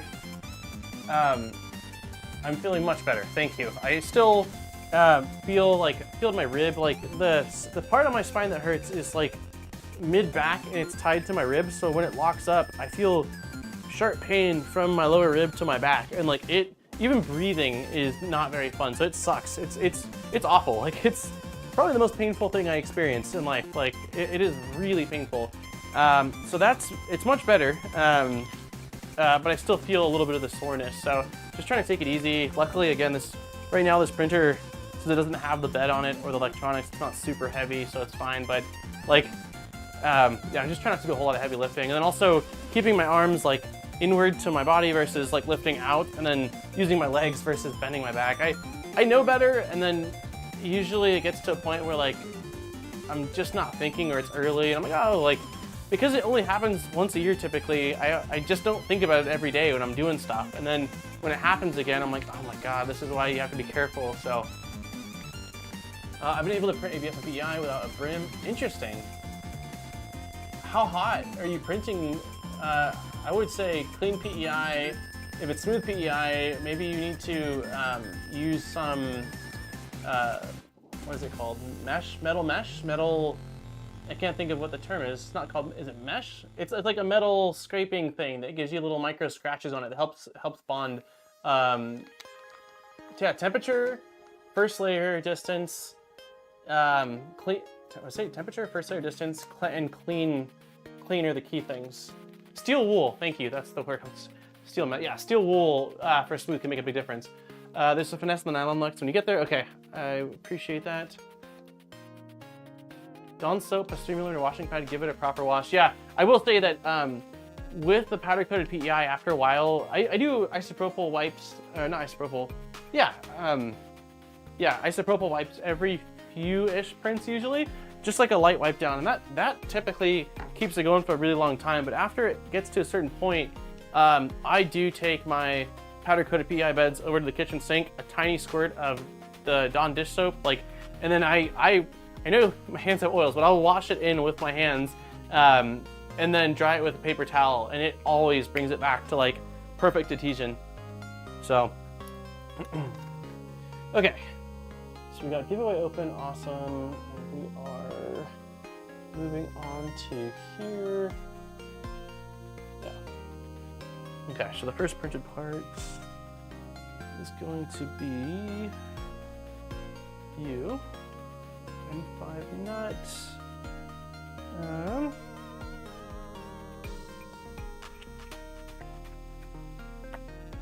Let's go to the overhead for a minute here. We need more lights in here. I don't have space for more lights. What do you win? What do you win in the giveaway? It's just I should announce that every time, but it's a spool of Polymaker filament. So anywhere in the world, if you're in the US or Canada, it ends up being a gift card. If you're not in the US or Canada, then any PLA, PETG, ABS, or ASA, not exotics, so like not carbon or glass or anything like that, but any of the standard ones you can get. Printer food, there you go. Yeah, ABS, a lot of like PLA and PETG, if your first layer isn't perfect, you can still sometimes get away with it. ABS, you're gonna know if you don't have a good first layer. It's too close will cause warping, and too far away will cause warping. It's much more fickle, I guess is probably the appropriate word. Okay, so we need some nuts. Take the nuts out. And then we need this piece. Yep. And then we need M3 by 6s. Do we have them? M36 button heads. Why don't I see you? There we go. Because I can't.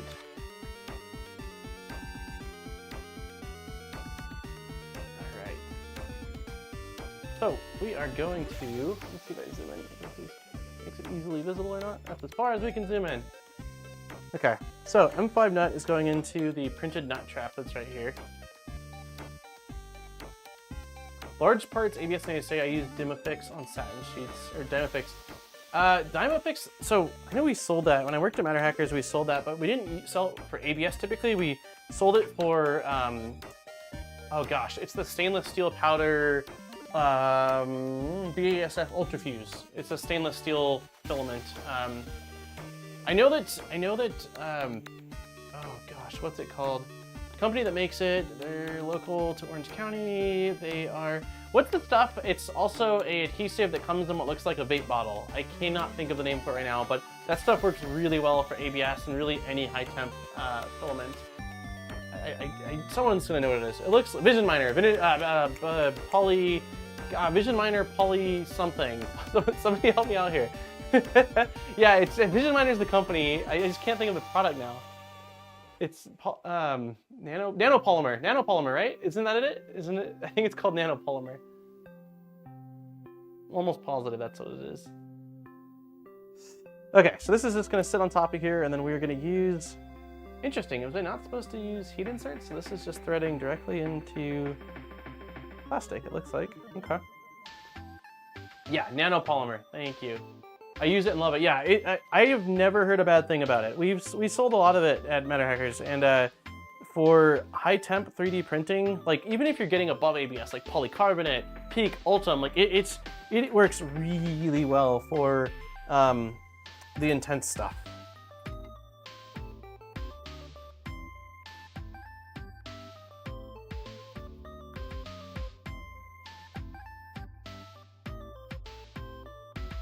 I use a ton of it too and love it. Yeah, it's not cheap stuff, but from everything I have seen and heard, you don't have to apply it every time. Usually you can get away with quite a few prints before you have to apply more of it. If that fails, I'll hit you up in Discord. Wait, what? If what fails? Quite expensive though. I make my own adhesive and it works great. Yeah, somebody I know, or maybe I don't know, was it somebody on the Voron team that has their GitHub page that has their own like concoction of something that's, I think it is someone on the Voron team. And they have their own like thing you can make for next to nothing. There's a lot of it. Jill Dragon, I gotta bounce. Have a great stream. I'll check out the VOD later. Hey, thanks for hanging out, man. Have a wonderful night. Are you gonna be able to stop by on Sunday for the VZ stream on Steve's channel? Okay, we've got that. Okay, so this is the part that Delmar was saying.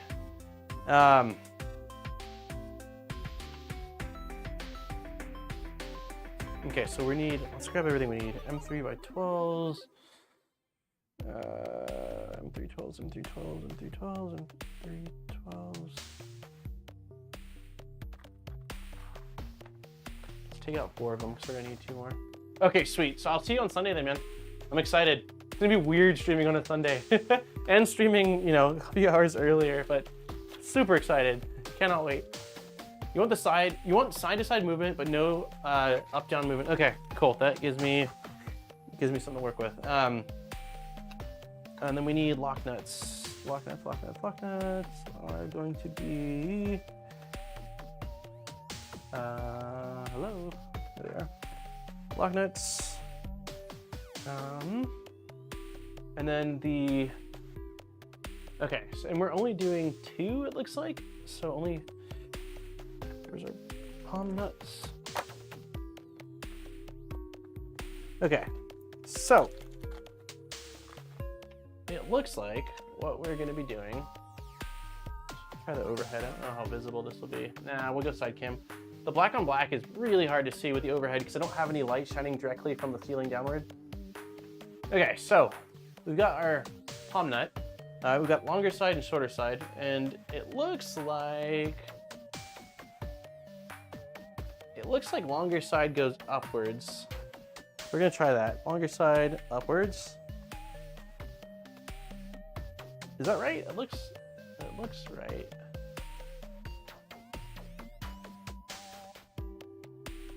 Why are we doing a lock nut if this is threaded? This palm nut is threaded. Oh, anti-Z wobble that they designed in. Gotcha. Okay.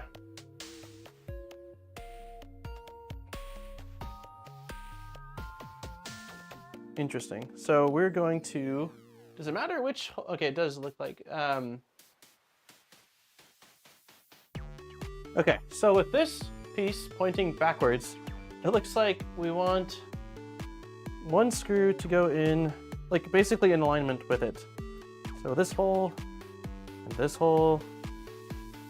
I'm just going to start tightening these down a few turns. There we go.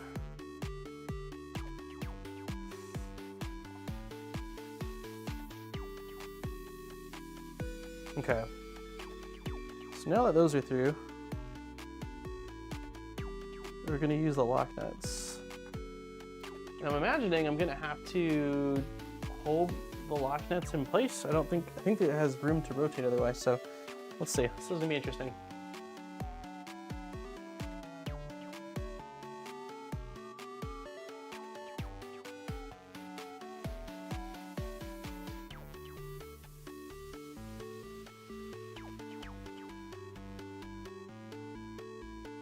Yeah, so lock nut can spin. So we got it started. So we're gonna have to loosen it then. Since this is threaded, we basically want to tighten. It's kind of weird. Okay, I'm gonna grab needle nose pliers to hold this lock nut in place. Yeah, so let's grab.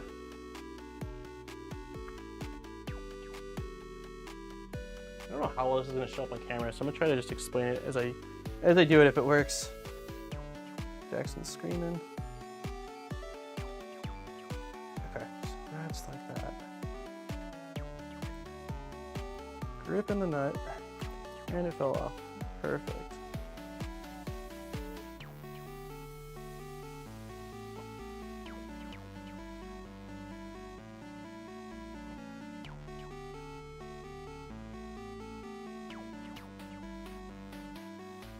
Okay, let's get it started.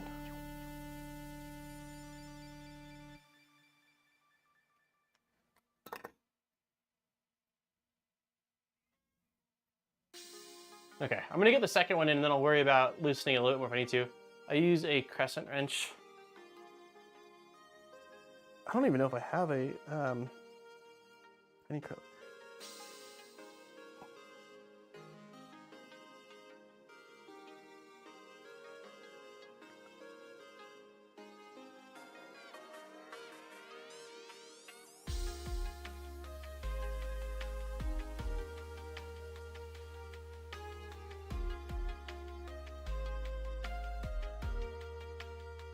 Okay.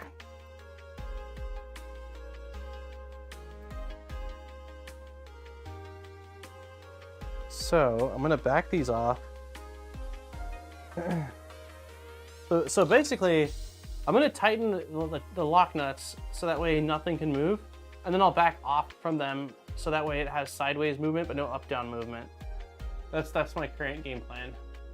So I backed off so that way I've got now more thread that I can tighten. So let's see. Okay, do the same on this side.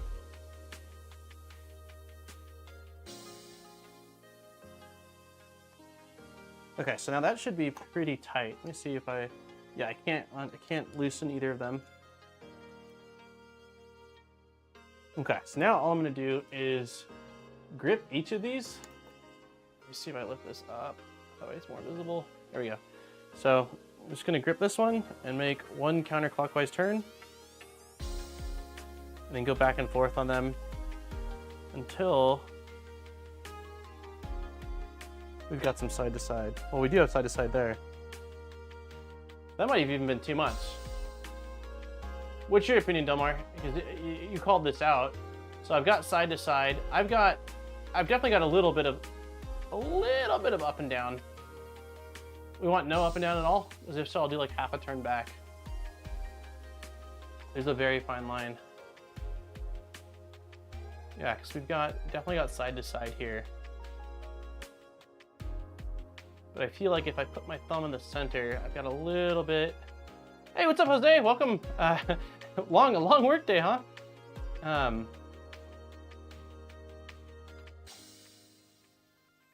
Doesn't feel like it has much though, but there's definitely a hair bit of lift. Let me know what you think.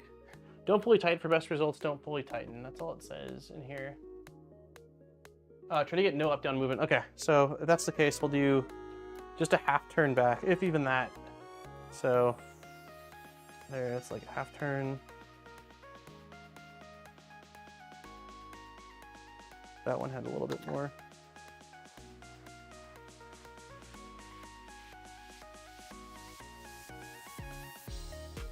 I think that's where I'm leaving it at. So we can still, it can still fully move.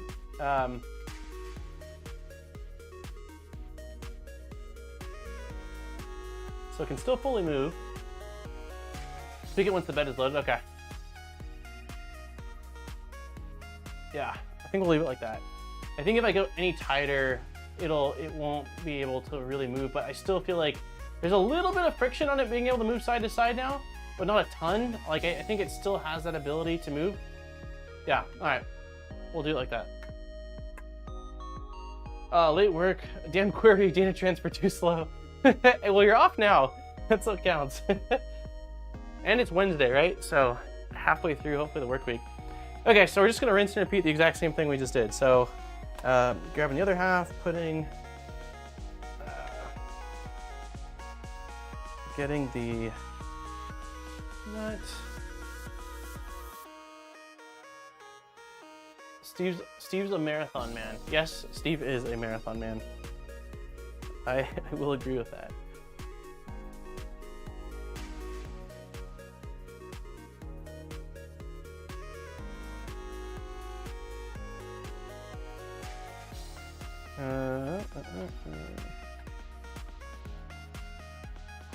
Where is it? Oh, it looks larger than it. Sorry, I was way behind on the stream. It sounds like it. Oh, if you're talking about Steve's marathon man, you're probably at the point when we were talking about the length of the VZ streams.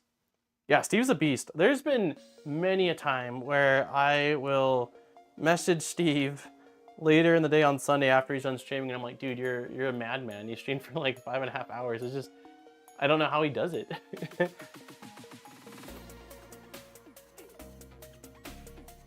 I think I just don't do a great job of energy reservation. I'm either on or I'm off, and so when I start streaming, it dumps so much of my focus and energy that I just can't go on.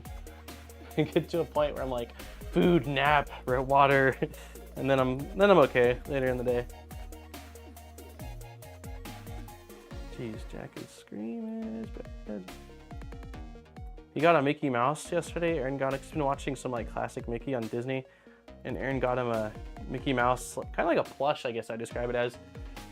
And he was being so cute. He was freaking out, like screaming. He was so excited. He officially turned 5 months on the 5th. Yeah, on the 5th. So yeah, he's on his way to 6 months now. It's crazy. He doesn't stream. It's all AI generated. Well, he has me fooled then too. He has a limiting factor now with his lab battery. So, oh, interesting. Okay. I don't hear Jack in stream. Can you hear him in your room? No, you can't hear. Yeah, you wouldn't be able to hear him in stream. This filter I have, the noise suppression filter, it works really well. Do I need a snack? I think I can hold off for a little bit longer. Just started putting together my SIBOOR VZBot. Hope I can get a Trident someday. Nice. Enjoy the build. It's a lot of fun, and there's also tons of mods for the V0. I'm gonna be covering. I'm doing some conversion mod stuff to mine pretty soon here. Well, I'm kind of in the process of it as we speak, but I'll be doing a video on that as well. The V0 was my first rendezvous in Voron, and it's a lot of fun. It's a fun little printer. You have an ADHD brain, nothing unusual. Thanks, nice. Yeah,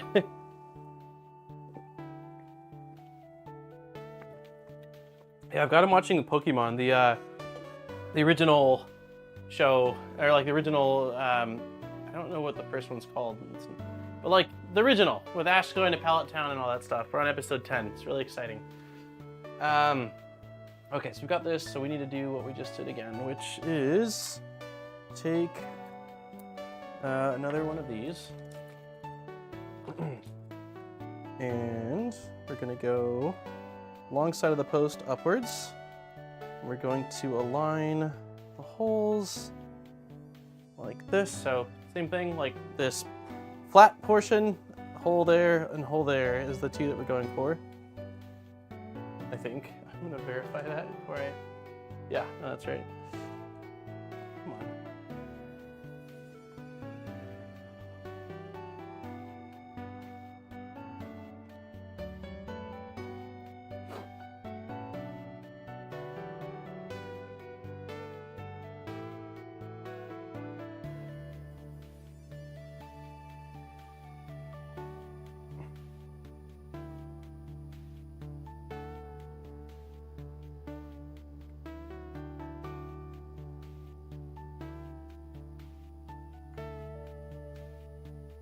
Having some technical difficulties. Is Aaron Modbot's wife? Yes, Aaron's Mrs. Modbot. Wait, Mrs. I always mix those two up. Mrs. is married, right? I don't know why. Like my brain, there's certain things that like I can hear a million times in my life, but I can never lock in the correct info, and for some reason that's one of them. So yes, Aaron's my wife. Did the giveaway happen? That was correct. Okay, cool. Yeah, I was like, you can't be a Mrs. without a Mr. No, thank you. Giveaway hasn't happened yet. There's 8 minutes left. So if you have not entered, the form is still available. And yeah, do so now. Yeah, it's weird. There's a few things that like are obvious to many, but for some reason my brain does not, like, I always feel not convinced, or not, maybe not convinced, but I feel very unsure about my answer. Although I've heard, you know, I know the correct, I don't know, words. Okay. So we'll start getting this on.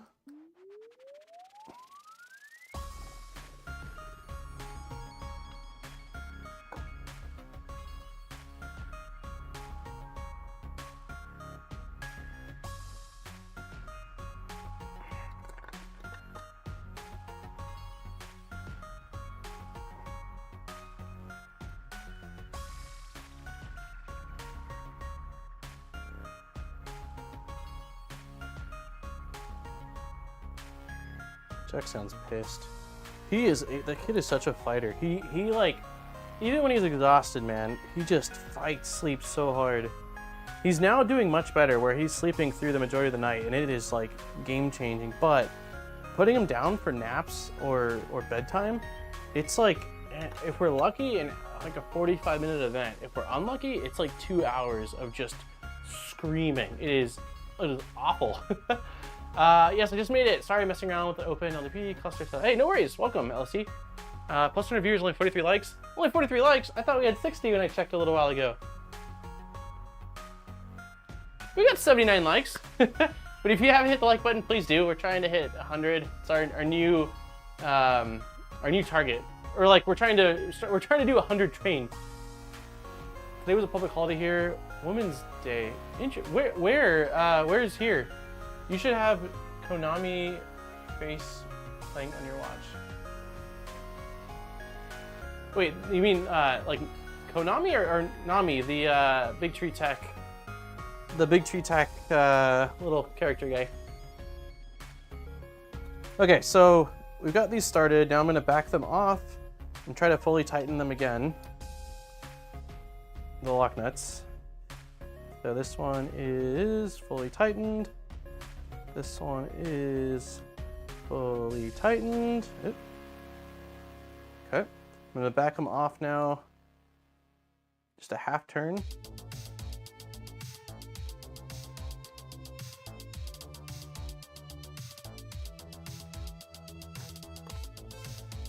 Okay, apparently the half turn on the other one must have been a little bit more aggressive than my half turn on this side because it's not moving.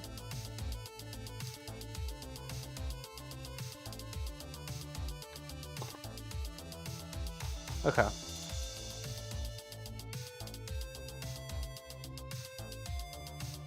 So this side feels loose. I think this side needs a little bit more. I know we're gonna dial it in when it's on the bed. Okay, so that is turning it. Weird, man.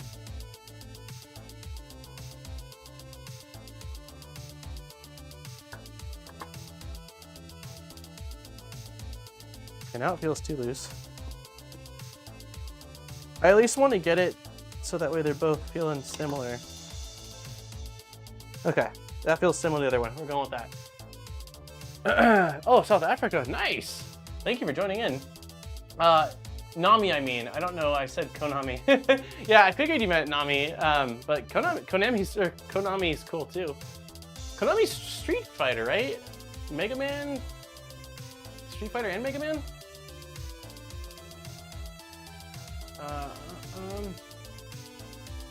Hey, what's up, Carlos? BA. Somehow it is much harder to tighten that right while mounted on the printer with a rod. Huh. I've heard both sides of it now. Either way, I'm pretty happy with, based off of what Delmar was describing, which is, you know, you want some side-to-side movement, but no up-down movement. I feel pretty good. Maybe not this one.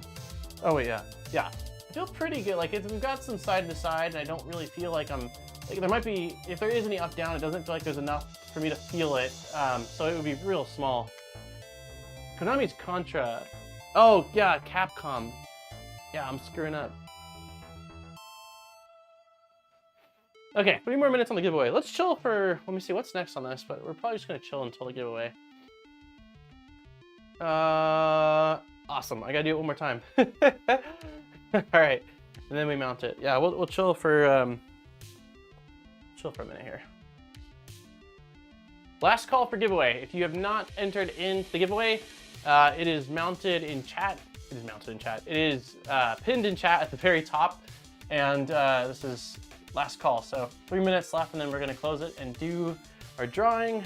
Currently, we have 89 people entered. So there are 15 people, nope, 17 people not entered. So if you want to join in, do it. It's hard to feel while on the printer. Gotcha.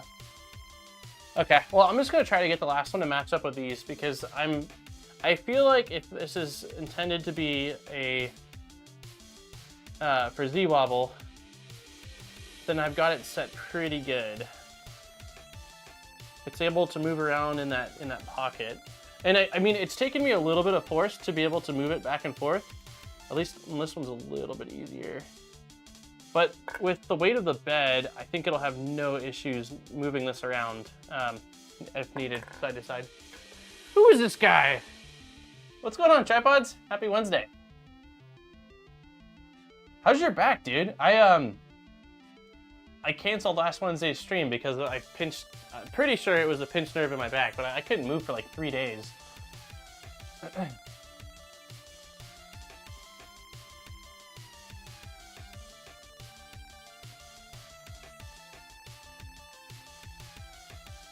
$96 likes.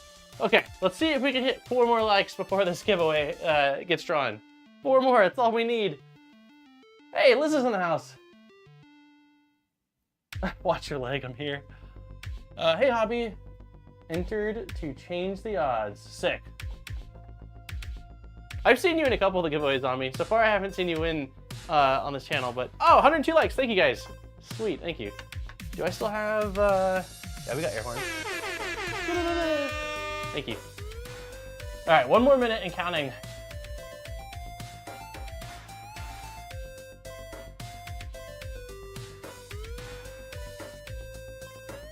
Hi, Hi Guerrero. Carlos, what do you think about CAN bus or the Voron tap? I like CAN bus. I think my biggest issue with CAN bus is the instructions and how it's slightly different for every piece of hardware, almost like how you flash it, what needs to be done. But once it's set, I like it. I like having 4 wires.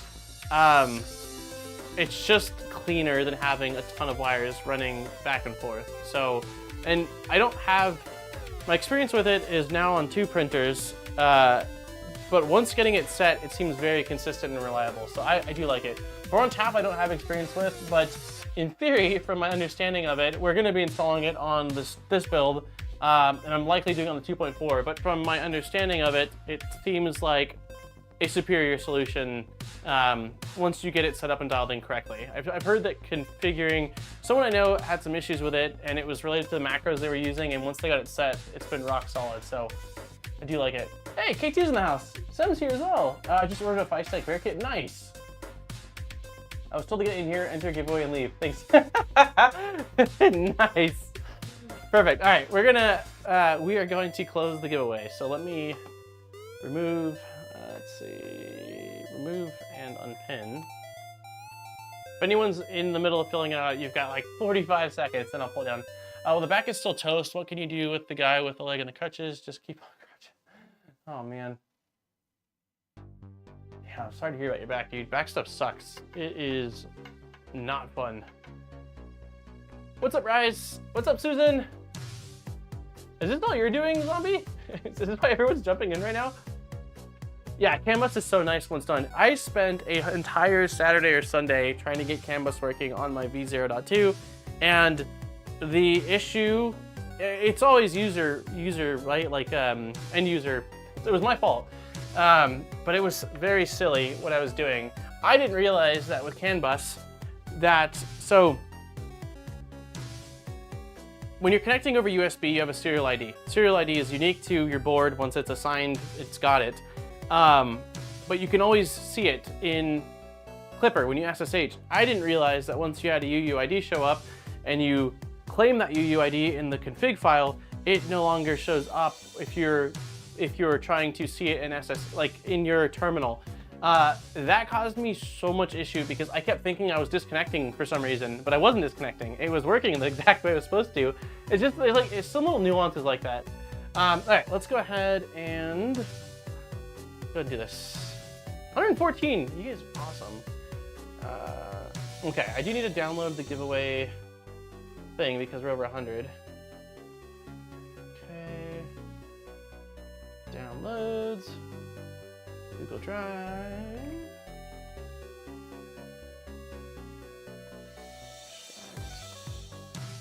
Extract yes. Drag you here. Well, that's fine.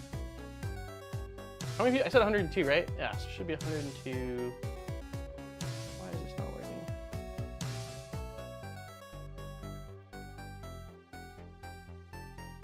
Sweet, we have 102 people. That means I didn't lose anybody.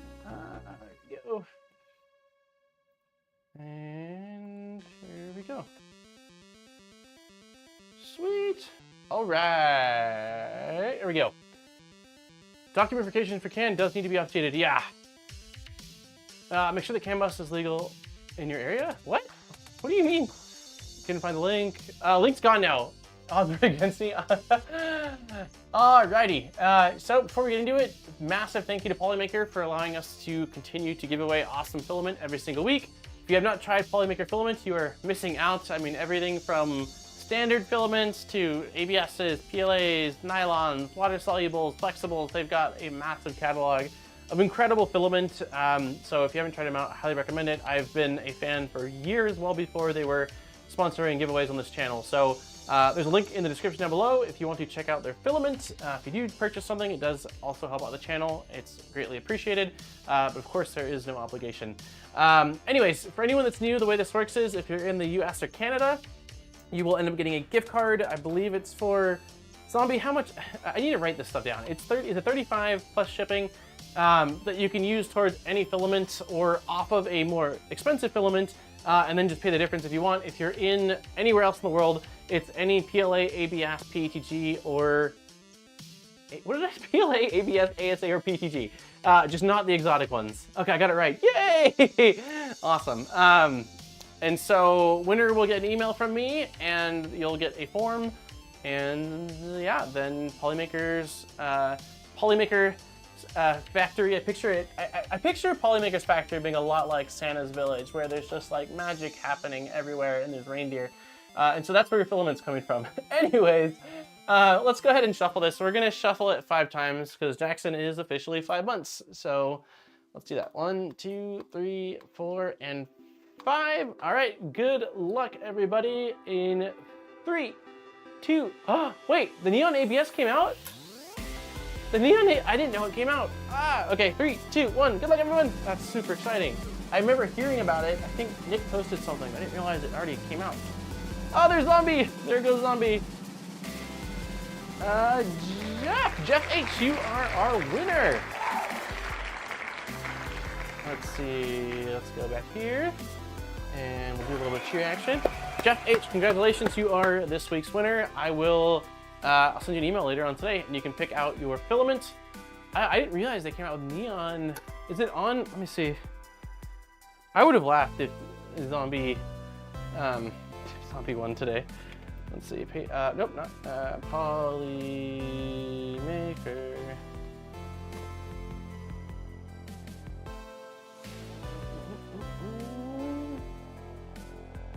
Ooh, look at that, 10% off your order. Where are we? ABS. ABS. Neon ABS. No way. No way. Oh, that's so cool. So this is, I mean, the Pop series is pretty bright, but this looks even like, this is more getting into like highlighter territory. I need to order one of these. Like, that's so cool. My name is Jeff. Yeah, green, I want green as well. That's very, very cool. I'm excited to see how it compares to, I've got their yellow ASA and ABS right here. Yeah, this is rad. I feel like I need a flare to go out every time Polymaker drops a new material, like an actual flare in the sky, so that way I know. Do they glow under UV? Do they glow under UV? Does it say anything? Here we go. Polylight Neon ABS reacts under black lights. Oh my god. Yeah, we need to do a printer build and we need to install black lights into the printer build. That's so freaking cool. Check out the new PLA. What new PLA? Oh my goodness. Let's see. I don't even know what is new. So Polylight is not new, but there could be new colors. Galaxy PLA wouldn't be new. Starlight was out. Luminous sounds new. Luminous? Is Luminous? Oh, so this is glow in the dark. Maybe this isn't new. UV I know isn't because I have that. I've gotten that. Matte? No. Okay. Polychart is dual matte, gradient matte, dual gradient matte. So gradients have to be new. I don't recall. I know I've gotten marble before. Wait, satin PLA plus. When did we come out with a PLA? Polychart PLA plus. There's a lot of new stuff in here, isn't there? Is that a Scatus IKEA board? It is a Scatus IKEA board. I love these things. There's no IKEA in Idaho. It makes me so sad. I'm trying to figure out how I can get 2 more of these Scatus boards. I want 2 more of them. So, Luminous has a color. Oh, Luminous has a color when it's not lit? What?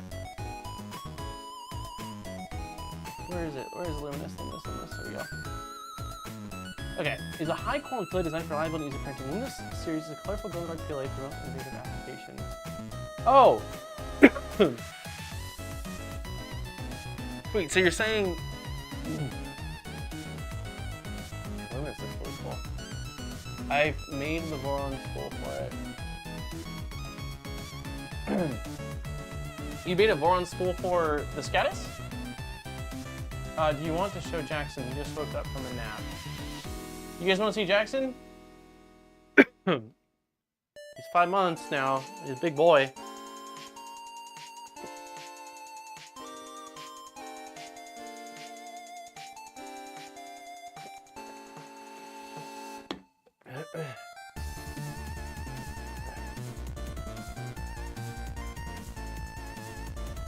Hey, buddy. All right, here comes Jack. Jeez, Delilah. Hold on.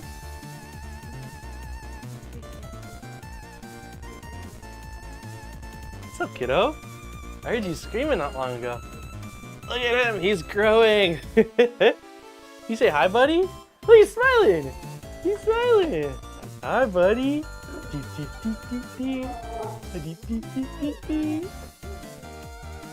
I said that you got a Mickey Mouse, and we shuffled the giveaway 5 times since you're 5 months old. Yeah. Okay. He's getting so big. Yeah, he turned 5 months. He turned 5 months on the 5th, and over the last couple of weeks, he's mastered the roll. You can roll now both ways, I think. And we think for a while he was rolling onto his stomach and he couldn't figure out how to get back on his back. And I think now he's figured out how to roll both ways, right? It seems like. Seems like it. Woo! You say hi, Jack? You say hi? He likes usually when I go. Let me see. Jack.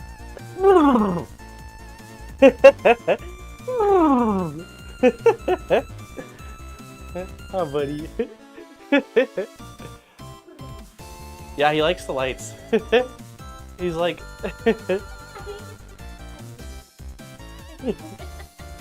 Hi, buddy. He's an awesome little dude. He's an awesome little dude. Hi, Bubby. I love you. Can't wait to show you all the 3D printing stuff when you're a little bit older.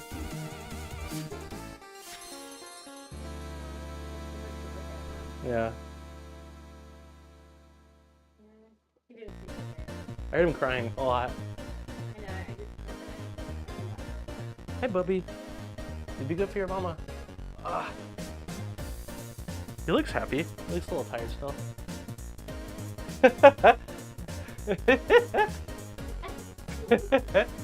Thank you for the $1.49 and the ice cream zombie. Yeah, we don't know who we got dimples from. I don't have dimples. Nobody in my family has dimples. Aaron doesn't have dimples. Anybody in your family have dimples? Oh, your sister. Oh, okay. I guess Auntie Krista does have. I'm gonna hold off for a little while longer. I will probably stream for like another hour. I want to get the Z completely installed. So, hi, Bubba. Okay, love you too. A cute website says that they will deliver to Scattersports, Idaho for $6. Wait, are you sure? If that's the case, then I'll order them. When I looked last time, there's a company in Idaho that delivers IKEA goods to Idaho, but they charge a pretty big upcharge for it. That's cool. That's good to know. If that's the case, I'm gonna order them. Okay, so let's do this final piece. M5 nut, and then the exact same thing we just did. So, grab a new.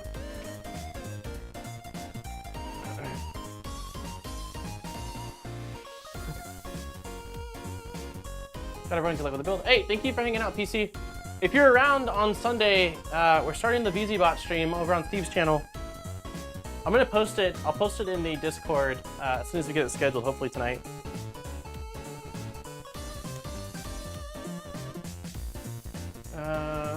So for this one, goes in like that. And then we need, what size? M312s. M312s, there they are. Nope, that's not right. What happened to the M312s? I took them out and those are 8s. Those are smaller. You look like 12s. I think I put them back in the wrong spot. Night all, I'll see you Sunday. Sweet, have a great night, Lisa.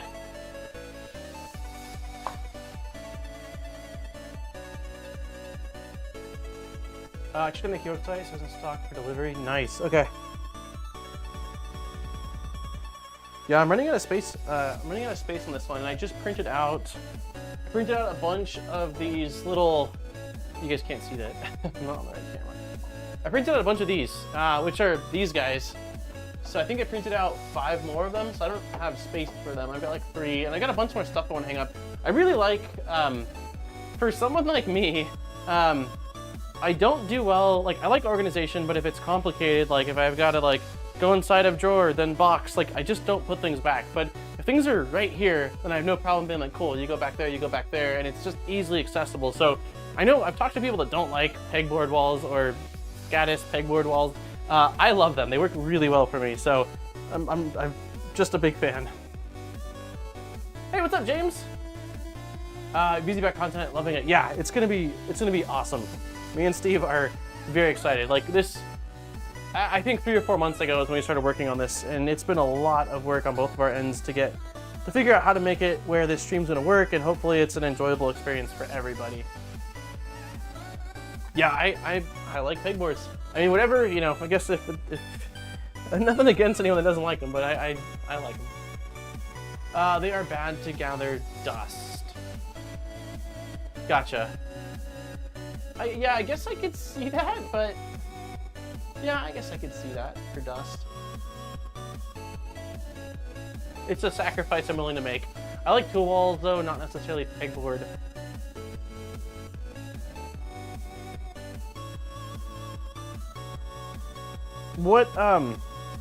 What would you use for the tool wall then? Like a French cleat type setup, or just like custom slots for tools to go into? I know that I don't know if Tripods is still here, but Tripods in his garage has some really cool, like I don't even know what the heck it's called. It's certainly not pegboard. It's like a lot more premium, and they're like a metal wall type setup, and I think that you can attach tools to it. I don't know what the ecosystem is called, but it looks really nice. I just think that it costs a lot more than my Gaddis boards. My hangers always fall out when I take a tool out. Interesting.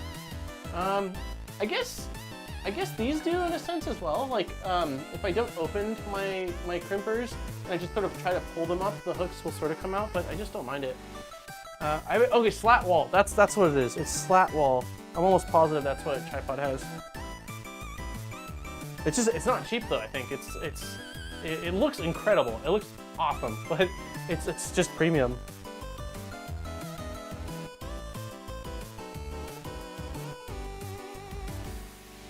What should I name my big wobbly 3D printer? Why is it wobbly? Alright, so same thing, backing these out. And then we're going to tighten them all the way. Wait, do we want the same amount of play on this as well? Did I screw up? No, I didn't. It looks like I don't see how this one's going to be able to have that same play. Like I don't know. I assume it will be wobbly. New with the metal inserts is about $200 a sheet from Uline. Okay. How big is a sheet?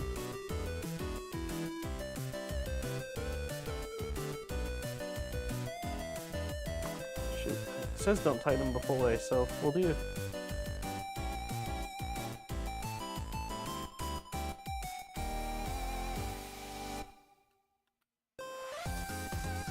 Okay, oh, it's a 4 foot by 8 foot sheet for $200. I mean, it's definitely more expensive than the Gaddis stuff, but I guess if you do a couple sheets of it, you know, it looks great. I'm sure it's gonna last forever. Okay, so we fully tightened this, and now I'm gonna do the same thing, just basically half turn.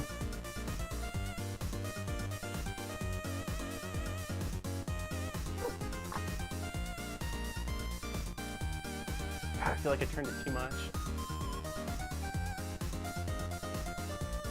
My floor is covered in tools. Currently, that's the way it is too. All of my tools are on the ground in the garage because I didn't want to drill into the garage wall more than I had to. I'm gonna do like a tiny turn tighter. Why is Jackson crying?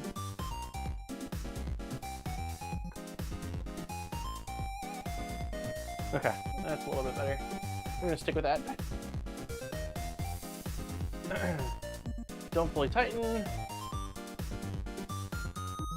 Okay, this one shows you exactly how it's going on.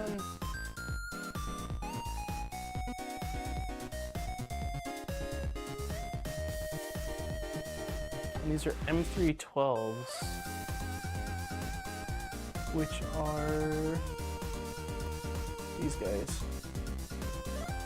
I'm gonna put some of these, I'll put some of this hardware back really quick so I don't misorganize them. Or misplace them, I guess. Someone local was giving away a pile of used ones I snagged. Oh, sick.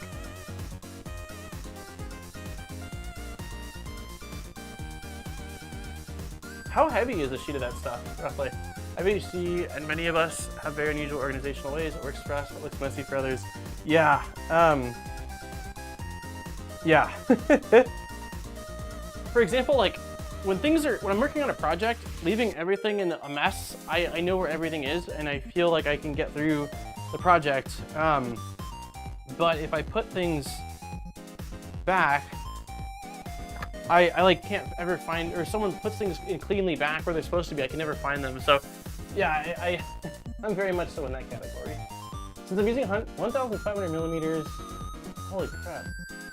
It's very heavy, I think 1 inch thick MDF, wow. Yeah, that is super heavy. Okay, so we're gonna attach these to our printer frame now.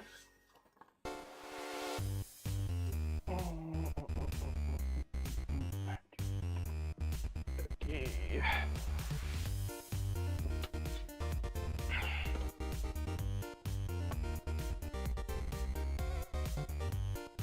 All right, so the back one, there's only one direction it can go.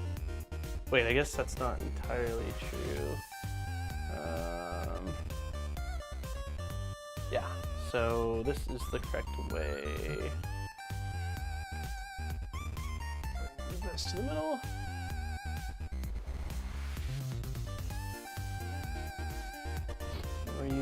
We are using M38s for this one, so these guys.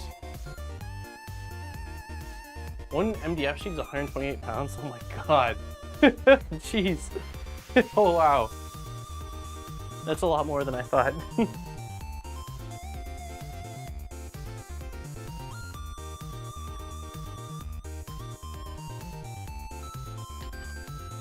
I don't know if I don't think I've ever purchased 1 inch MDF.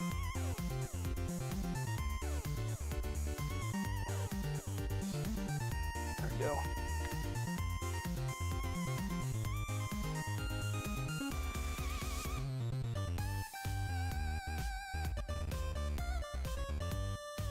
MDF is dense. Uline site says 85 pounds for each sheet. Did you guys see, I think her name, I don't follow her on, cause I think she's mostly on TikTok, and I'm not super active on TikTok, but I think she goes by Emily the Engineer, and she did a Ender 3. I don't know how tall it is, but I want to say it's like 10 feet tall. It's ridiculous looking.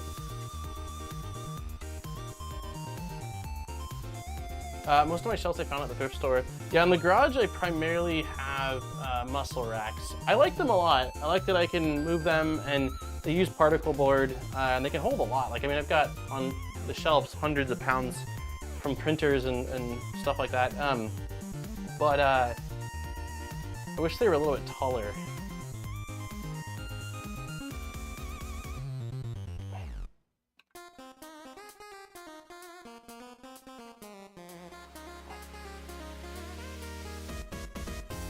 That feels plenty tight. That feels plenty tight.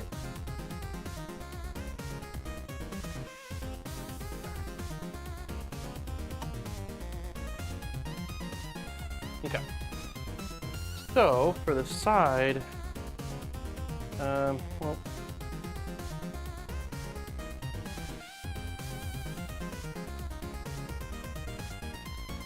Okay, so let's move.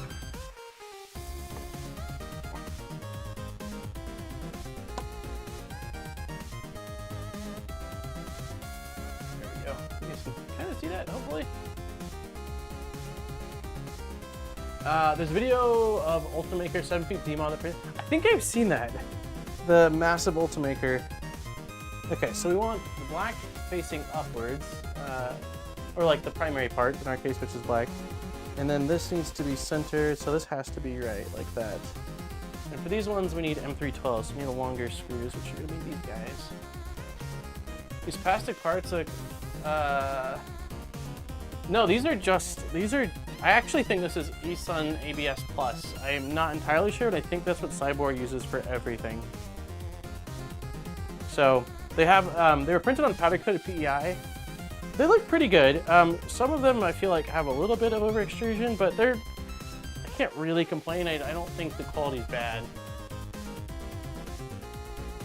I got some LDO rails in my 2.4 and they aren't fully smooth. They're kind of rough sometimes. Did you do anything when you got them? Like, did you clean them? I mean, I haven't always, but a lot of times what I'll do is I'll take any rails and I won't fully, like before I was doing way too much as far as prepping them, taking the bearing block off completely and submerging in IPA, but now I basically just take isopropyl, I wipe them down, and I take isopropyl alcohol on paper towels, I wipe down the rails as much as I can, wipe down the bearing block, and then I just take the grease and if a lot of the bearing blocks don't have like grease or lubricant holes, and so I'll just go from behind the rail through one of these mounting holes into the bearing block and squeeze until it starts to come out the side or come out that hole, and then I'll run the bearing back and forth a bunch of times to try to work it in as much as I possibly can, and that's what I've done for the last 4 or 5 builds, and it's worked pretty good for me. Oh, I think that way. Nope, that's right. They just lifted the whole printer for the. I cleaned them and used white lithium grease. When you say not smooth though, like, do you mean that they're not free sliding if you move the rail side to side, or are you saying that's actually friction stopping it if you take your hand and try to move it back and forth? Because there's definitely some, like it also could have to do with the preload. Like, depending on the preload of the linear rail, some of them have a little bit tighter friction or less free, I don't really know how to describe the correct word for it, but like some have a preload that makes it where they're not quite as smooth, and it's by design.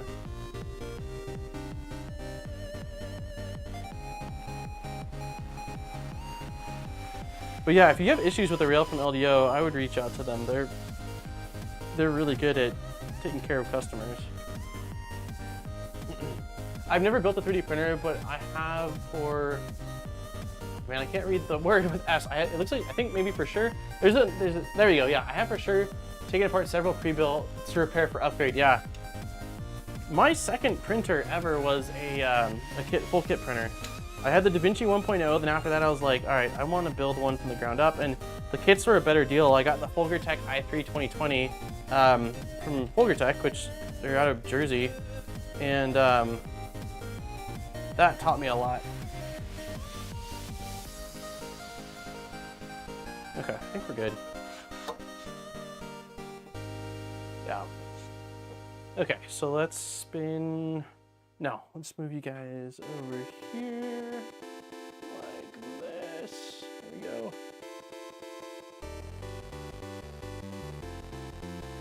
For a while, I have my DaVinci on. No way. That's awesome.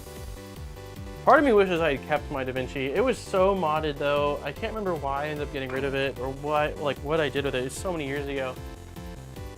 I know it was running Ramson Arduino for the main board and Marlin firmware, I believe. And I'd upgraded, I think I'd upgraded the extruder. I absolutely upgraded the hot end. And I'd stripped it down too. I got rid of the panels on it, and I don't remember why. It's been so long. I don't think I can do that. I'm gonna come around to you guys this side. I can't do this from this angle.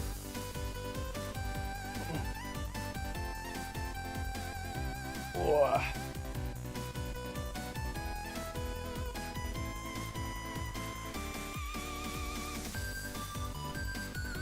Why is this not? Oh, I didn't take off the stops. I'm like, why are we not going all the way down? There we go.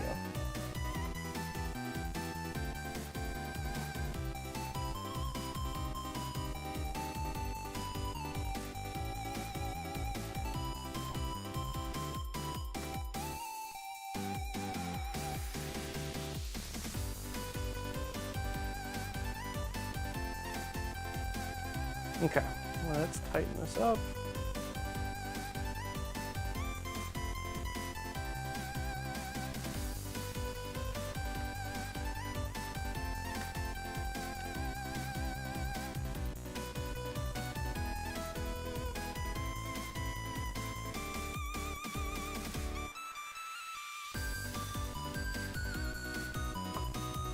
This one's not fully.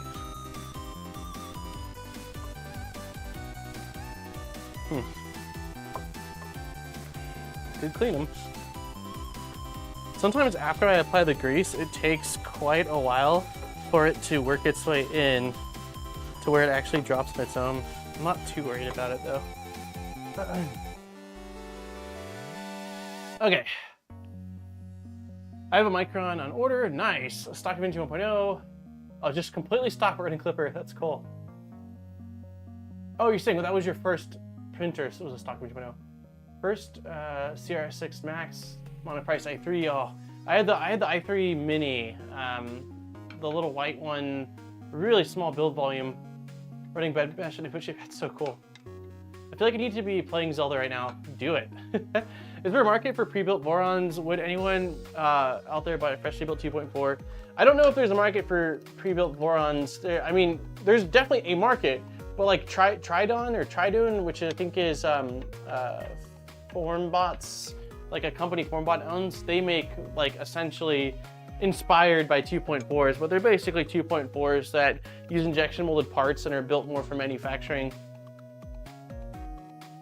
Maybe it's Trident, I don't know.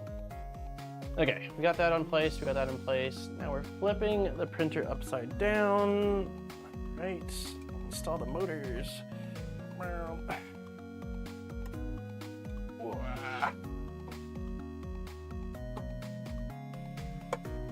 Okay, turn the printer upside down, grab a motor. Okay, and so pay attention to the orientation of the cable exit. Apply lubrication to prevent rust. I'm not gonna, should be okay, I think. Maybe I will apply some grease, but I won't do it now. Okay, so it looks like motor orientation, we want the plug to be facing the same direction as the rail's pointing out towards. So, let's see if I can show you guys this. So it looks like, still running it today, full stock, and yes, clipper. Oh, so cool. Nope, wrong way. There we go. Okay, so main focus kind of. So rail is pointing out this way, so we want the plug to be pointing out that way as well. So I'm just going to push this through here and, well, I guess let's thread this in.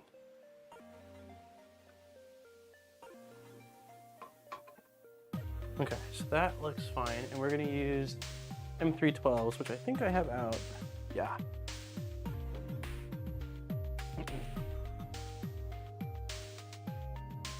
See if I can get you guys to see what I'm doing, not just look at my face. There we go. Maybe. Maybe. Oh, it's kind of dark, isn't it?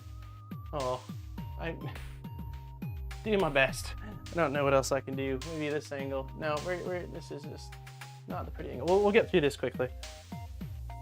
I bought it in 2014, upgraded RepRap firmware in 2015, and Clipper in 2022. Wow, I didn't even know that RepRap firmware was out then. So I got into 3D printing. I bought mine in 2014 as well. That's when I got into printing initially, and that was my first printer that I got for myself for, I think, Christmas. And yeah, I didn't find out about RepRap firmware until quite a bit later. But yeah, my first 3D printing videos were all on that printer. Almost a decade ago now. Oh, Repeteer. Okay, sick. Then yeah, then that is the same firmware. Yeah, you ran the same firmware as me then. I made the video on YouTube. That was like one of my first like big 3D printing videos, was how to flash Repeteer firmware to it, where you had to basically short two pins, which put it into sort of like a boot sequence that allowed you to flash it. Yeah, I did that before I did a full board swap. I did that. I can't remember why I did the full board swap. I think, I don't remember, it's been so many years. Okay, yeah, that makes sense. I was like, I didn't think RepRap firmware was that old. I remember Smoothie, like, Smoothie was the first big, like, 32-bit firmware that I remember was Smoothieware. And then RepRap, And then I heard about Clipper after that. Clipper was actually the last of the lot that I heard of. Oops, that's the wrong screw. There we go.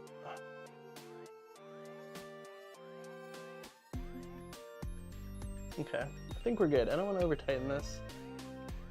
There's like a fine line between nice and tight and too tight.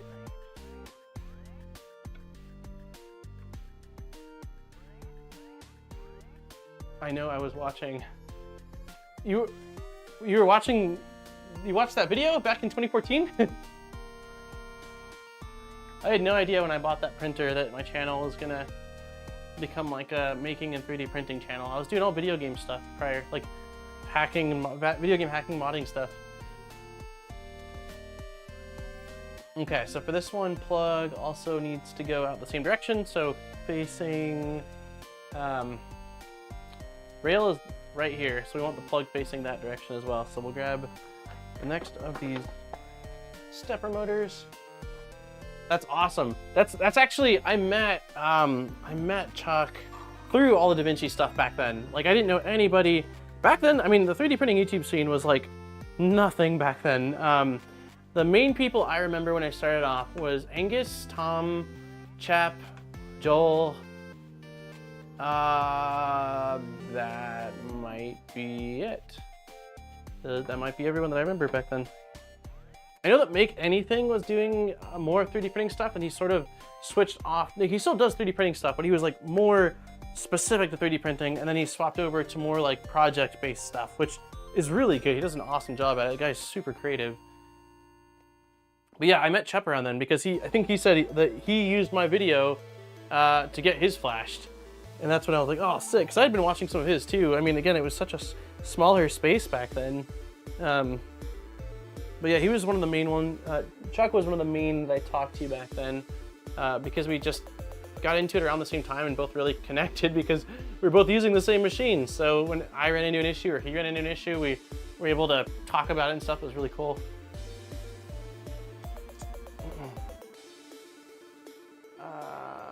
Finally pulled over to Wyoming near Skinwalker Ranch. Where are you going to or from, Jack? I don't know if you mentioned it. I know you said you drove through Idaho, but I don't know where you're going to or where you're coming from. I saved a pic of Chap with his DaVinci next to his new Bamboo. I don't know how small that new printer is. I saved a picture of Chap with his DaVinci next to his new Bamboo. It's awesome. Do you remember when Chuck had, I can't even think of what the heck the printer was called, but he showed it off quite a bit back when he got it, and it was like a real tiny all acrylic framed printer. There was a clear one and there was like a neon green one in acrylic. I can't remember what it was called. I never got one, but I remember thinking it was so cool. I'm pretty sure Hobby King was where like the main vendor for that printer. But Chep really liked it for a starting printer for just a small, printer to learn 3D printing with.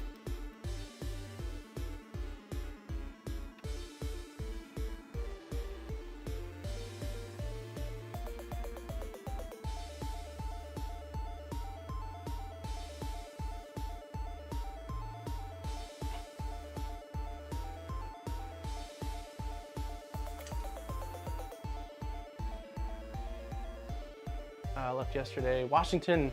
Oh, nice. Okay. Are you vacationing on Denver or is it a work thing? It's a hell of a drive. I can't think of what that printer is called. Okay. So I think that is good. We're good on those two. Just one last motor. And this one plug needs to so same thing, facing away from the rail. So let's just turn you like this.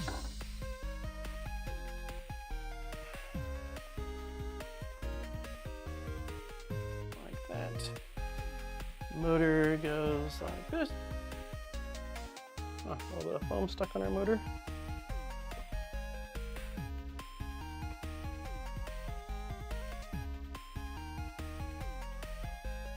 Okay, work thing, gotcha. So it's a long haul. What's up, do it? Afternoon, been a while since I've caught you live, even though I'm late. Well, we took off last week because I screwed up my back, so I couldn't stream. I was thinking I could maybe power through it, but like it was so bad last week that even lifting just the frame of the printer, I'm like, it's gonna kill me. Like I just can't. So we took a week off. Yeah, it has been a little bit. How are you? Are you working on? I feel like I saw you post that you were working on like doing something with your VCore 500 mil.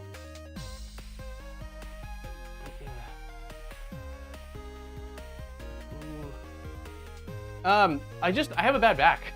I'm 30 with a back of like a, 70 something, like, my back is just jacked up. When I was like young, I got in a crash, a car clipped another car, and that car that got clipped lost control on a highway going like 60 and hit the car that my dad was driving with us in it and just flipped us, like not flipped us, but like spun us around, and that wasn't great. And then when I was 16 or 17, I was in a car, and it was the last day of high school for the year, and I was in a car, and I wasn't supposed to be in that car. I was only getting dropped off across the street, and when we got there, I took off my seatbelt, but I wasn't able to get out because they were doing construction, so the person drove me down to the next light to flip a Yui, and we were flipping that Yui, someone cut off a Suburban, and the Suburban plowed into us and threw us across the road, and I had no seatbelt on since I had taken it off when I thought I was getting out of the car.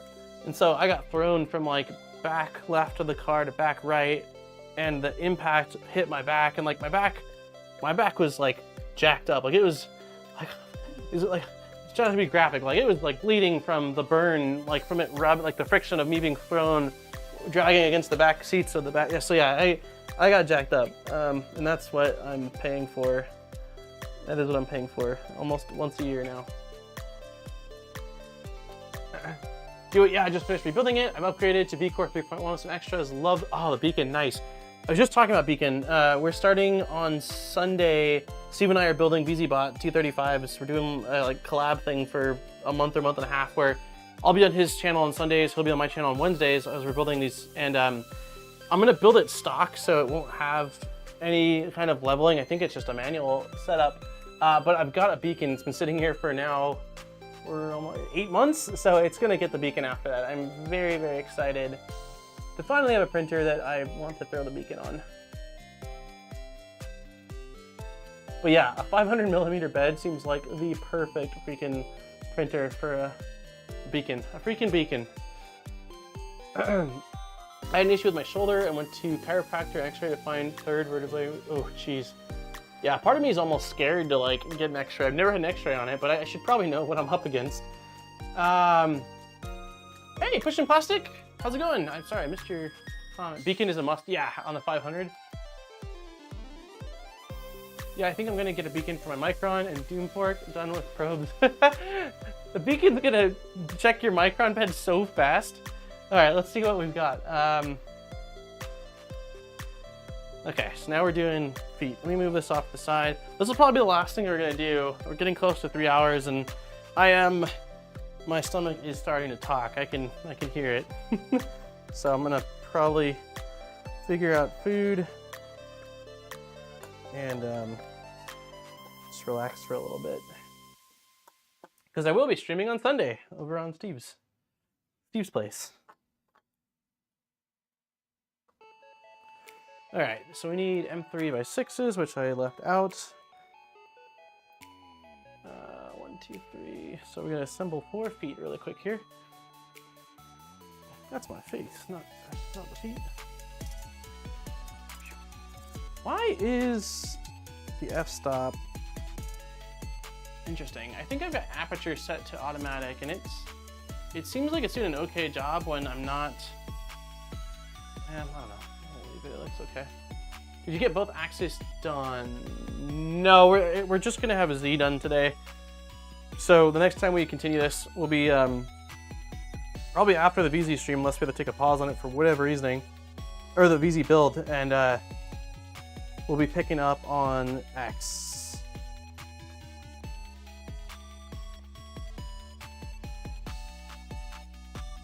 Why is this not? This is not, okay, so these are not all the same. This is not lining up with these holes. that is lining up with the holes. Honest question, is the Voron still worth it after Bamboo Labs released their printers? It completely depends, Anexo. So if your goal is just fast printer, and you don't have any enjoyment in customization or building, or you don't care that it's not open source, or if parts are going to be available in 5 years time, then I would absolutely say the Bamboo is where it's at. If you attribute value to those things I just mentioned, then it depends on how much value you attribute to it. I love my Bamboo printers, and there's two sides to me. Like, part of me likes just building printers, and I get almost as much enjoyment printing as I do building them. But that's absolutely not everybody. And some people, like I know at least a handful of people that have pretty much zero interest in 3D printing, but it's a tool for their job. Like they need to get a thing done, and 3D printing is the way they get it done. And they want to get from point A to point B as quick as possible with as little friction as possible. And for them, I'd be like, yeah, just get a Bamboo printer. Like, why would you build a printer and want to learn all these things? So it depends. 3D printing has, and I think will always be a very not one shoe fits all sort of thing. And it's kind of why I love it. It's why, like me, this person that's been into a lot of things in their life and then loses interest, has been able to stick this out for almost a decade now, is because it's just so diverse. The people using it, what they're using it for, the materials, the technology, like it's just, there's so much, it's always evolving, and I love that. So yeah, only you know, or whoever is going to be making the purchase. I don't think I'm gonna need to go tighter than that. These are strictly for show. Yeah, only the person that's, buying it can make the decision for themselves, but there's a lot of factors, and everyone has different, assigns different value points to things, so. Hey, what's up, BBs?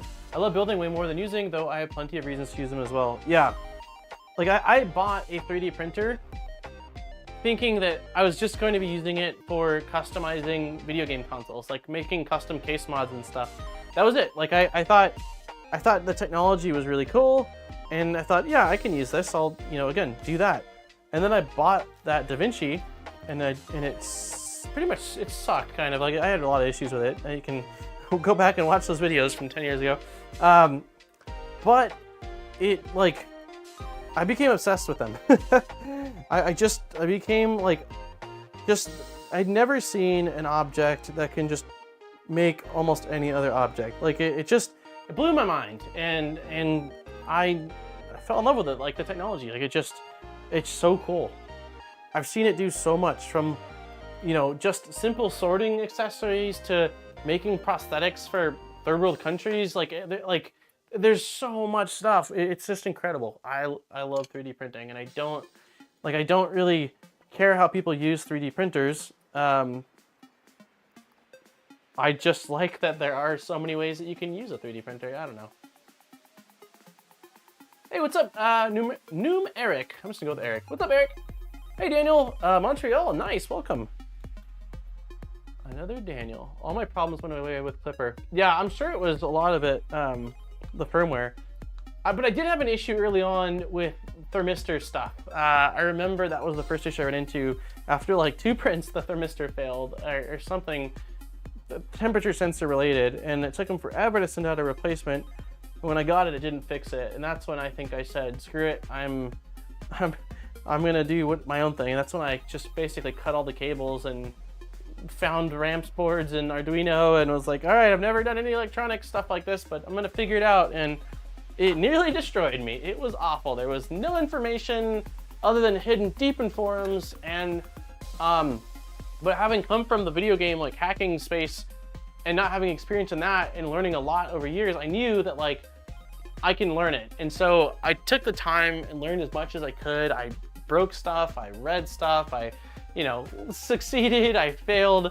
And when I finally figured out what worked, I decided to do exactly what I did with the other stuff, which was just share it. And I figured that, hell, I know that a lot of people don't have that level of patience that they're willing to just spend hours and hours and hours each night and money throwing at things that they don't really know what they're doing. But when I finally figured out what kind of worked for me, I'm like, yeah, I'm gonna try to share this so that way hopefully other people don't have to go through this as well. And then it just became a thing.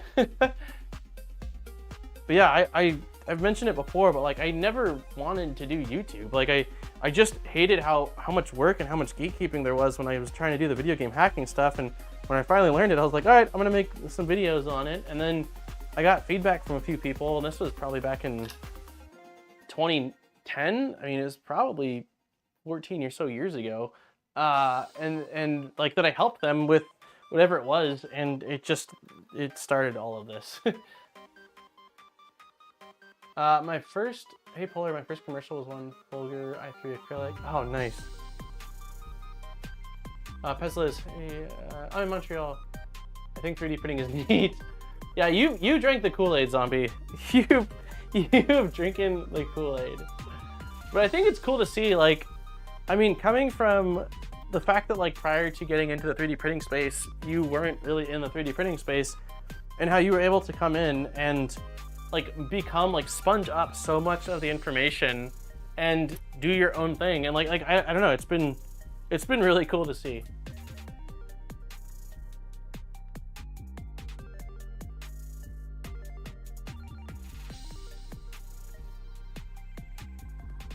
Try not to over tighten this because I know that I will strip out the plastic, and this is purely for looks.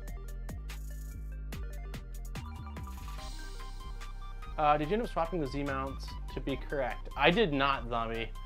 I did not. I figured that it was triggering enough people that I was gonna go Team Aaron, because Aaron's running his Z mounts with the logos off to the sides too. So we're gonna walk the path less traveled.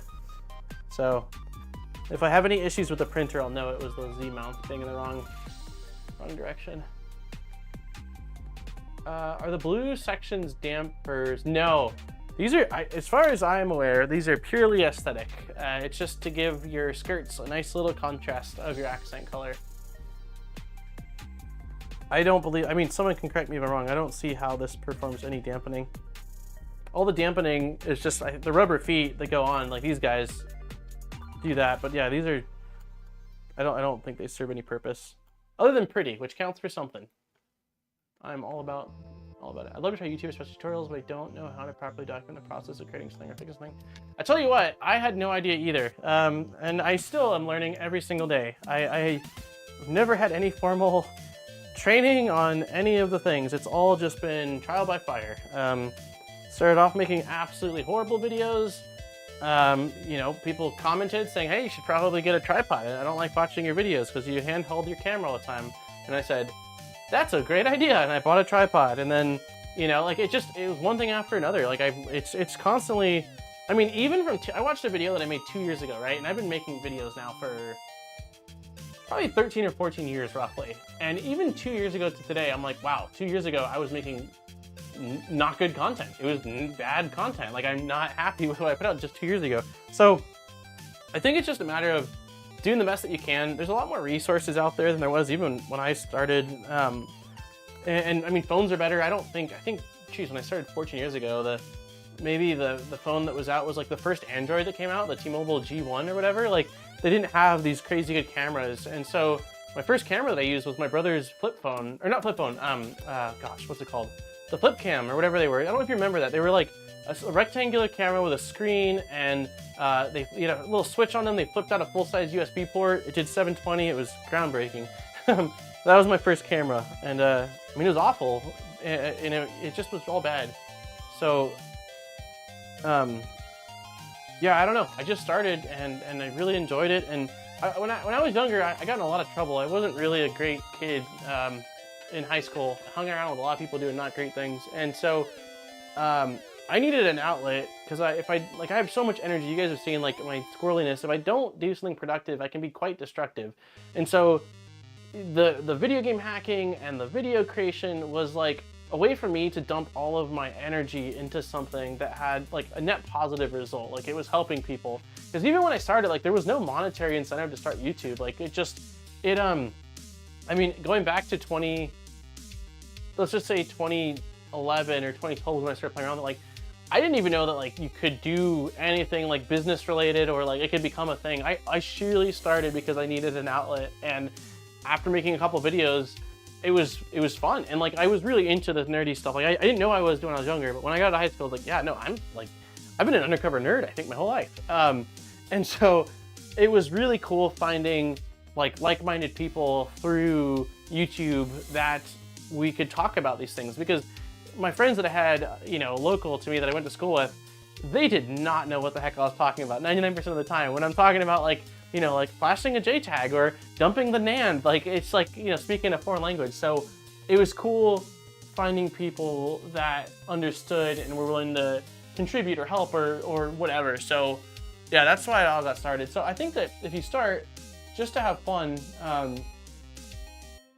mean, it depends on your goal, because like, I think that my channel could and would have been way more successful if I had gone into it with more of a business mindset, or could have gone in if I had more of a direction. I had no direction. I didn't know what I was doing. I didn't really care because there wasn't a goal.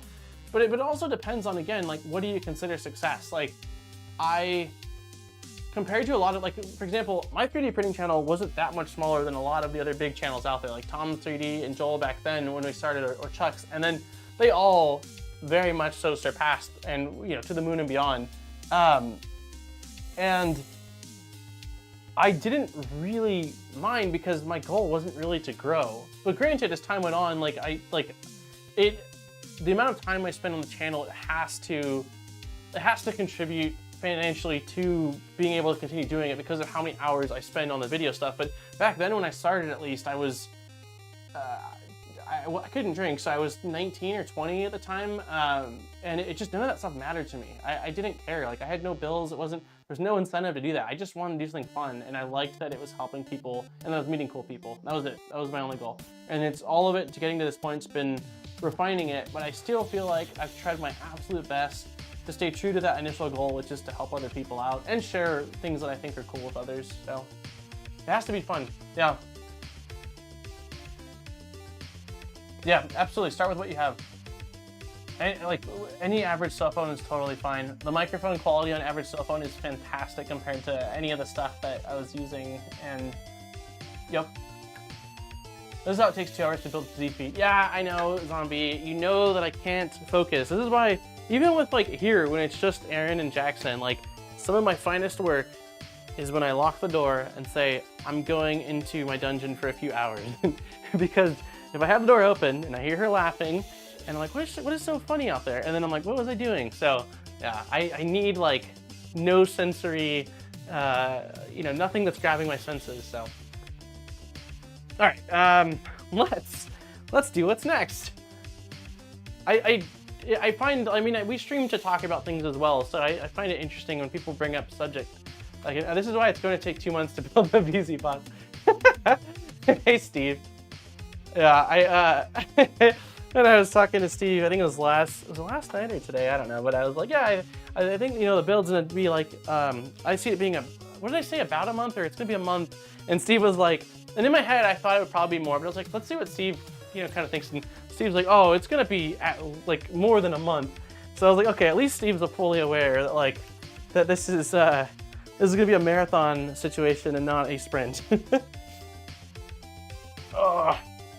All right. Trident is back on the table doing a headstand. Steve, chat said that you were not going to be happy with me because I installed the Z corners with the Voron logo on the sides instead of the front. Is that true? The guide didn't make it very clear to me, and by the time I realized it, I saw they were the exact same, like, you know, dimensionally, and direction didn't really matter other than that logo, so I heard. They are correct. Sorry, Steve. Okay, does it matter which direction so it looks like the facing the left. So holes in the left, holes in the left. Wait, this one holes on that side, that side. Okay, so let's try to match this. If this is the front of the printer, yes. And these are gonna be M5 T-nuts, so we'll grab 8 of you. Steve calculates your tangents. Yeah, there is a modified Z mount with a channel for camera wiring that might convince you to fix it. Oh, okay. So you're saying, but I would be removing the Z mount, right? When I get to that point, so it won't matter. I can leave it for now. Initially, it wasn't intentional, and then it became intentional. I'm like, no, no, no, no, we're just gonna do this. Okay, so again, if I'm looking at it from this direction, with this being the front, we want, let me raise you guys up a little bit. You know what? Dude, I keep forgetting that we have this guy. There we go. That's what we installed you for, not just to be extra wires. Let's go even further out. There we go. Okay, so it looks like we want the hole facing towards the front, and then we want the hole facing towards the center. And then we're gonna mirror that on this side with the hole facing towards the center. And wait a minute. Wait a minute. I did that wrong. Dang it. I thought that this was the front of the printer. Come on.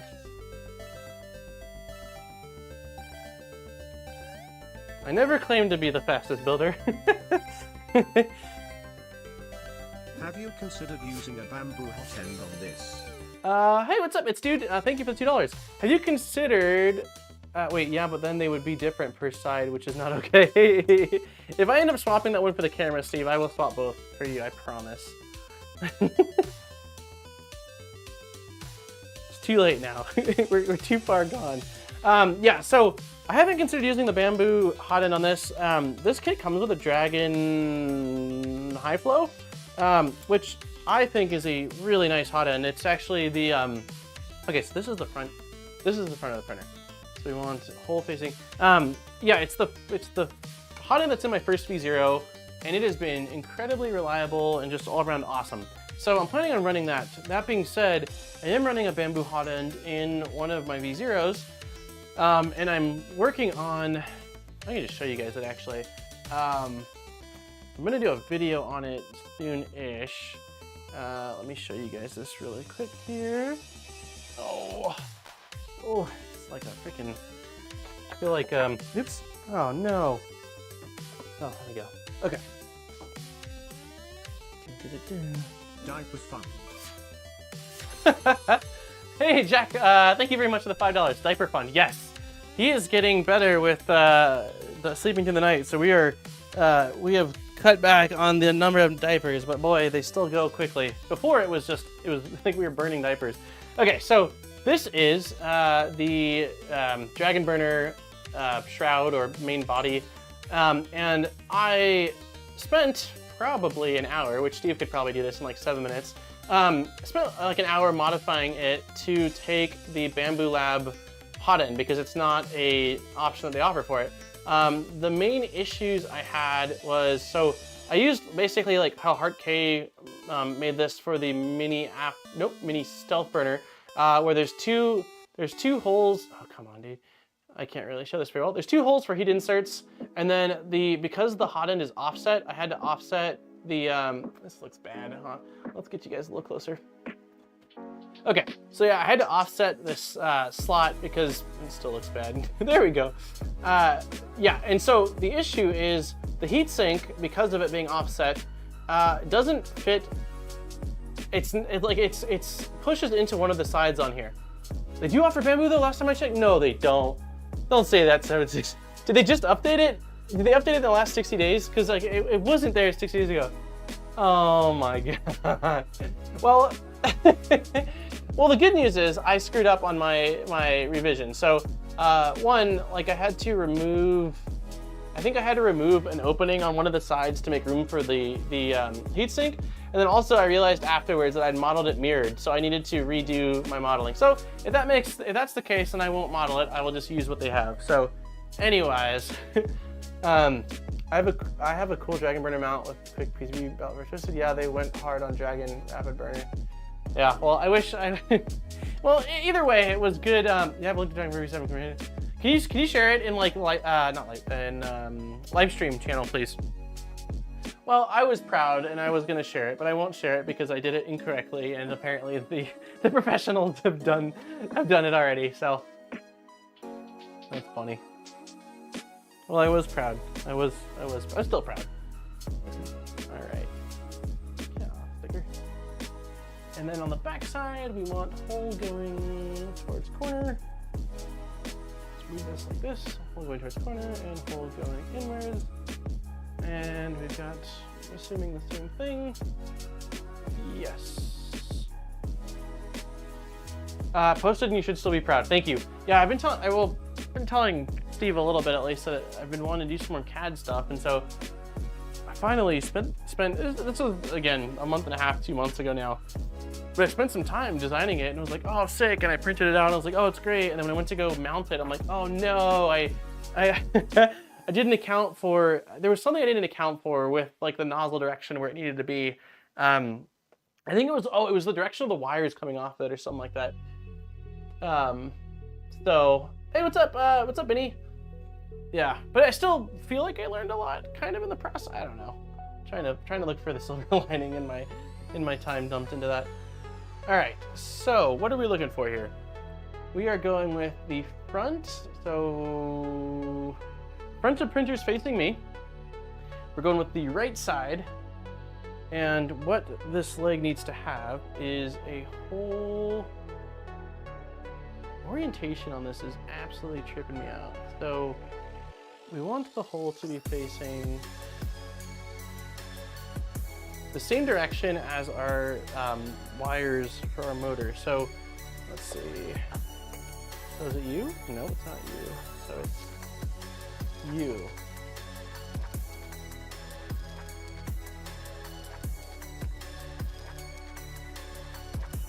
Yeah, okay, sick. So yeah, basically, I don't know if I can show this very well.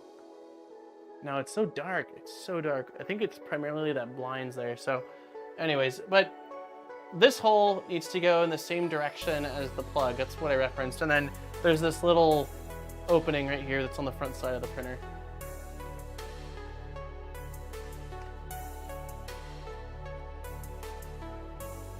Okay, and we are going to align these.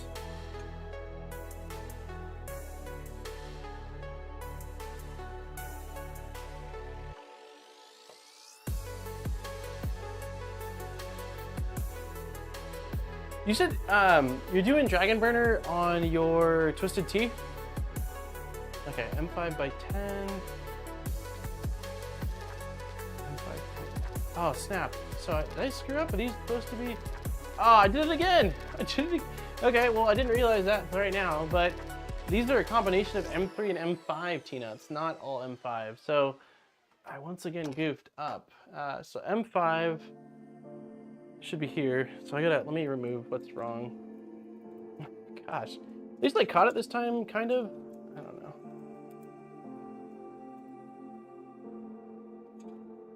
know. Don't put these on sideways too. That was on printables. Bamboo Hot End is great, but I've really been enjoying Revo High Flow my turn on. This is awesome. What are you running a 0.6 or are you running a larger one than that? I've got Revo High Flow. I played around with it a little bit. I think only 0.8 I tested out. Okay, so M3 is on this one.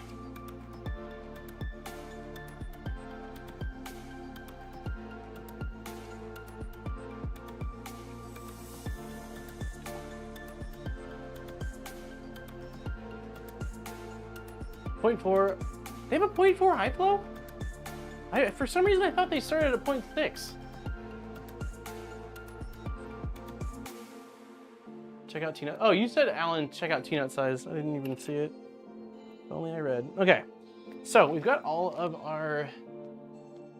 the M5 ones in the correct place. So the M3 go on the front and the back, and they're facing inward on both of them. So M3 right here, M3 right here, M3 right here, with the hole facing inward, and M3 right here, hole facing inward. Okay, now we should be back to where we were. So this, we need M3 8s, so these guys. And then we need M510s. Why are oh there, M510s, okay. I'm really happy with the Troodon, man. You should ask VZBot for one. I saw you talking about it. Dog's barking. I saw you talking about it the other day in Discord, and I saw that you were really happy with it, which is awesome. I might reach out to them eventually. I'm currently in this weird place where there's a bunch of printers that I've got in for review that I've been reviewing. What's going on here? Hold on. Oh no, it died. Audio died. I'm just gonna let it play through the speakers. Give me 1 second to change this over. I'm trying to wrap up a bunch of reviews is basically what I'm getting at. And it's a losing race, or a losing... it's gonna take me a couple months to get through the reviews that I've been working on. Where are we? I think that's right. Let me know if the audio comes back. It should be back once this catches up. Yeah, so once I get through, like a company reached out to me yesterday for a new printer coming out, and I legitimately like really want to review it, but I said no. I said no. I said nope. I can't. I said I've got too many things I've committed to, and I would love for you guys to reach out to me in a couple months, or I can reach out and we can discuss this at that point. But yeah, I'm just kind of in over my head a little bit with reviews and stuff, because I don't just do reviews. There's a lot of other things I'm working on. Considering all the machines being pumped out now, I'd imagine it's hell. Yeah, it's rough. Like, the thing that sucks is, and I get why it happens, and I know that they plan it, and a lot of the machine releases are intentional because once one company comes out with a printer, other companies will like move up their release date because they want to capture some of those customers before they buy that first printer that came out. And so it just happens, not every year. This year's been exceptionally awful. And I don't mean like, I'm not trying, like, not really in a complaint way, but just like, it's been exceptionally rough because there's been so many this year from so many manufacturers. Well, normally it's not quite as crazy as it's been. So yeah, I've said yes to quite a few, but I'm at the point now where I'm just like, I've got to get through what I've committed to. I don't even have space at this point. So, gotta bail. Have a good night. See you Sunday. Hey, thanks for hanging out, Alan. Okay, that looks good. Let's tighten the other one. It's exciting. I mean, I'm glad that new printers are coming out, and I'm glad that Core XY has become the new standard. You know, I would say largely, like, Bamboo is what I think, you know, brought Core XY to the masses. Certainly, by no means the originators or creators at all. They, you know, used a lot of stuff that was already existing, but it wasn't mass produced at that price point, and because of that, now, you know, everyone's scrambling because it's like the race again. The race is back on, like it was when Prusa came out with the Prusa, and that's, you know, then the Ender was sort of the bottoming out point of it. So.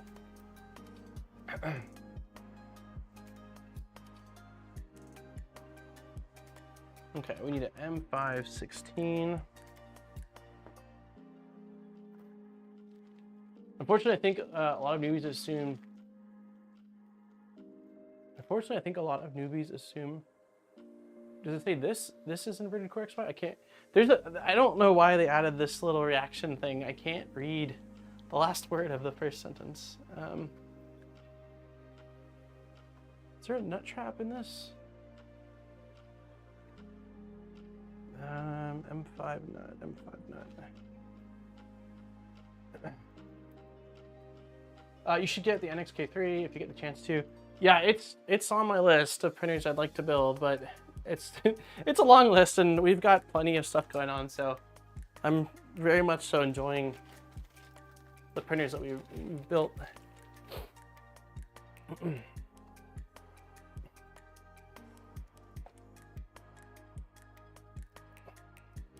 Oh, I already put, wait, did I put the wrong? No, I did that right.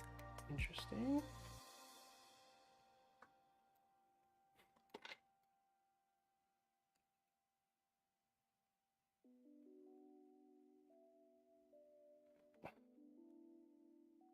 There we go.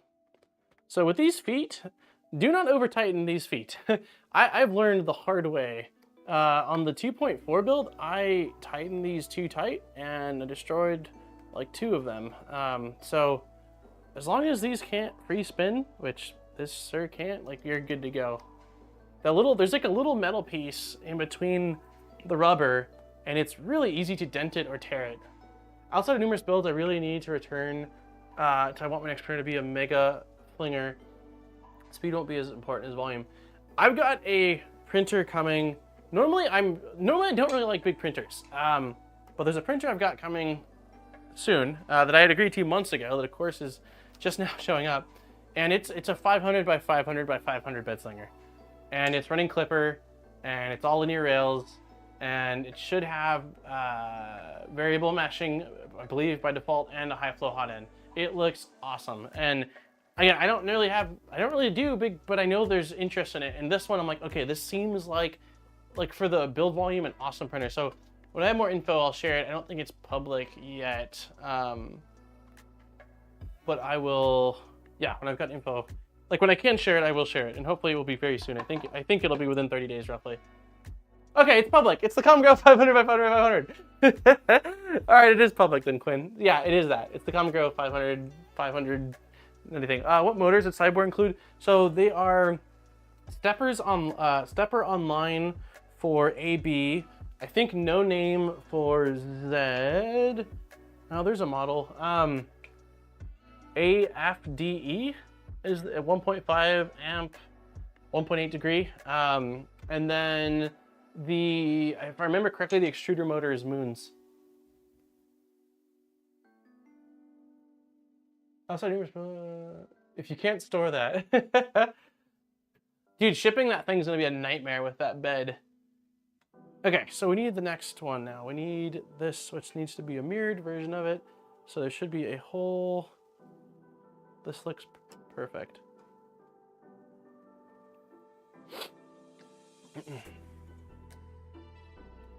gonna go front cam right now. We're just installing feet. Surprised they didn't use Moons for everything. Yeah, I don't know. They sort of went with like a hodgepodge of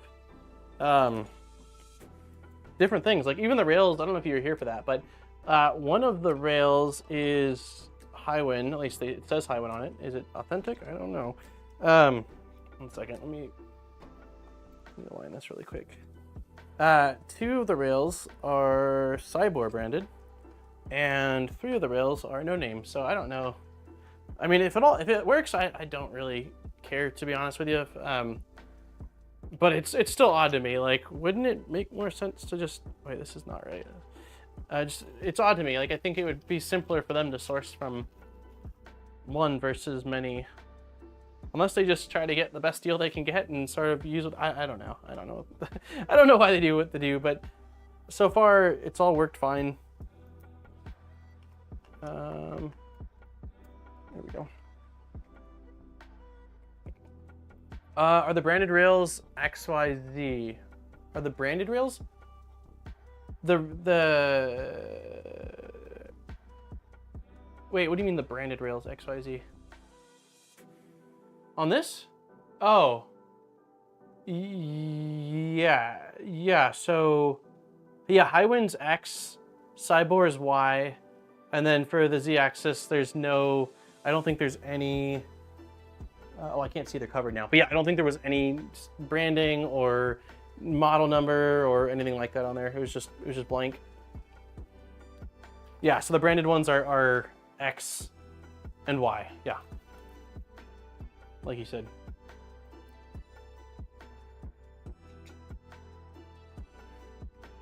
Like they're probably cheaper out on the Z rails because they don't matter much. Yeah, I agree.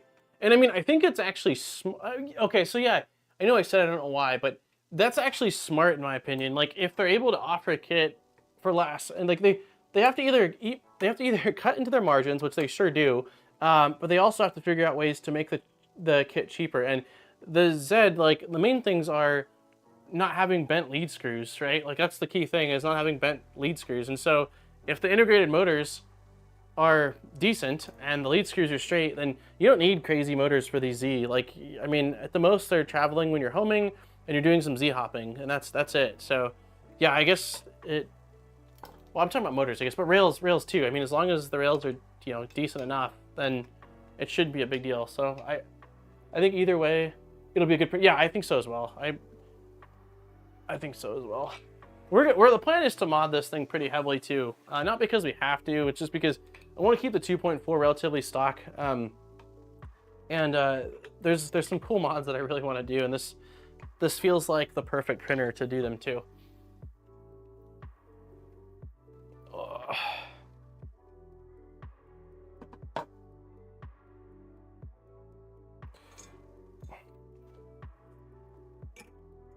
Oops.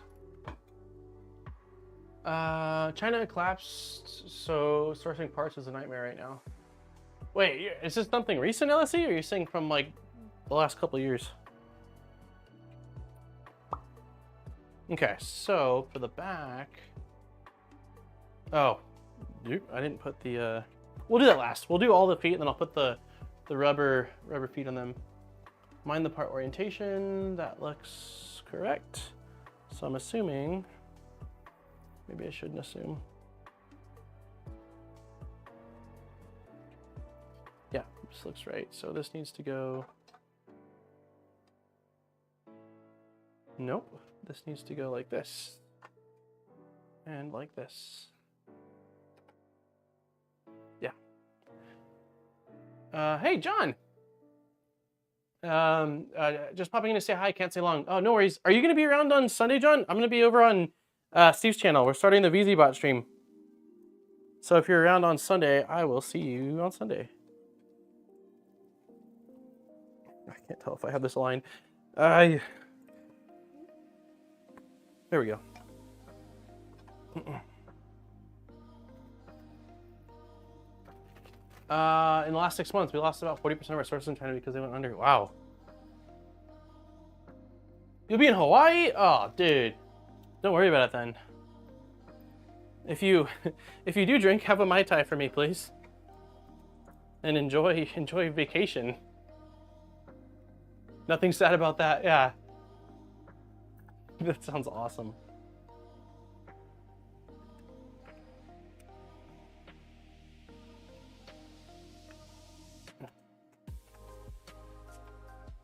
How long are you? I want to see the VZBot stream too. It's gonna go on. It's gonna be going on for a really long time, John. Like I said a month to Steve because we're streaming twice a week, right? Like Sundays on his channel and Wednesdays on this channel. And yeah, I said a month to Steve, and he's not convinced. So my revised forecast is somewhere between a month and a half and 2 months. It's gonna be the Dan and Steve show for the next couple months here. Daniel, do you have a Mai Tai recipe? I don't. When me and Aaron first started dating, I was bar backing and doing a bit of bartending, and I did make Mai Tais. They weren't very like commonly ordered. It was a Chicago sports bar, so I was making a lot of why is this not? Am I doing something silly? I was making a lot of just beers and whiskey cokes and Bloody Marys on Sundays and stuff like that, but I did occasionally make Mai Tais, and they were pretty. They were so fun. I remember like light rum in them, floating the dark rum, a little bit of grenadine. Like, oh, they were Mai Tais are fun. I like all the fruit juices and stuff too. But no, I don't have a recipe. If you've got a really good Mai Tai recipe, I will take it for me.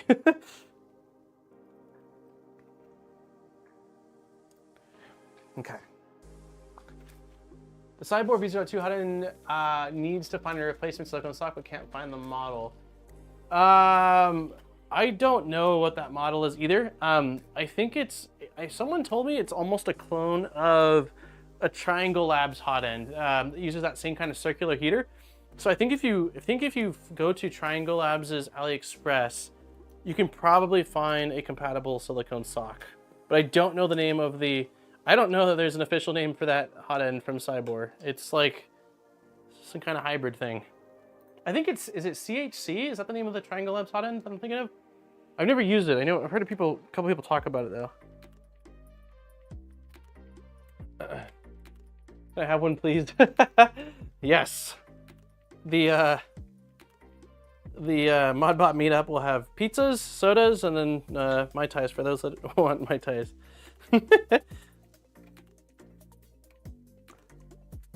when we have our meetup one day.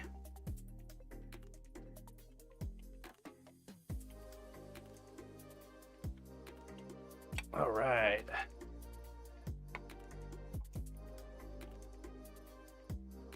Okay, that's nice and tight. That is good. So I think all we've got left now is putting on our feet. That's it, just the feet. All right, let's get these feet done. I'll be there. Sick. What's your, I gotta know, Steve, what's your pizza? Like if you're going to get pizza somewhere, right? Like what's your go-to pizza with like topping wise and stuff? Also, probably should have asked this before I agreed to this collab stream. Do you do pineapple on pizza? If the answer is no, I'm gonna be super sad because I love me some Hawaiian pizza.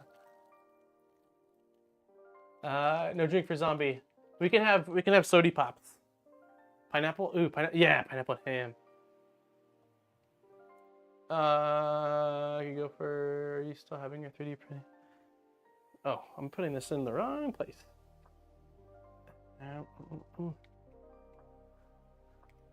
A big yes. Oh, sick. All right, I knew I was in good company. I was like, Steve seems like he takes his. Yeah, well, there's a. I mean, I like most all pizzas. I don't care whether it's just the simple pep or, you know, even like my parents had me grow up with fairly often going with veggie pizzas, and so I even like a good veggie. Why is this not? What have I done? Why are you not going? Why are you not going?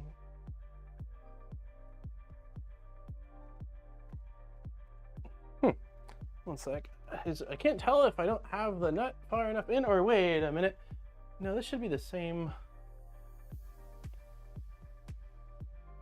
I went with a longer. Yeah. Is this foot just longer for like the? No.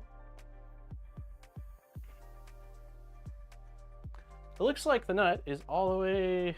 Oh, maybe it's not. No, it's not. I think it's got a little bit more room to go.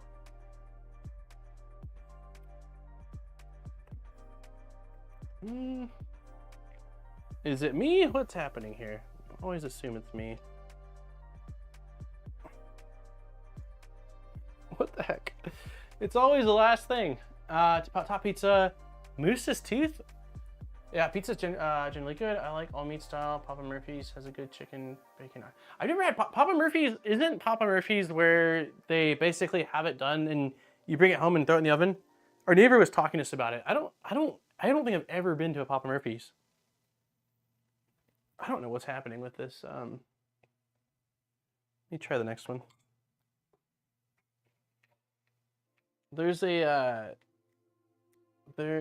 a place out here called Idaho Pizza. I think it's just called Idaho Pizza. We go to fairly often, and they have the most amazing barbecue chicken pizza. And I've always been very like, I gotta be in the mood for a barbecue chicken pizza, but boy, like it is just out of this world. The sauce they use is incredible.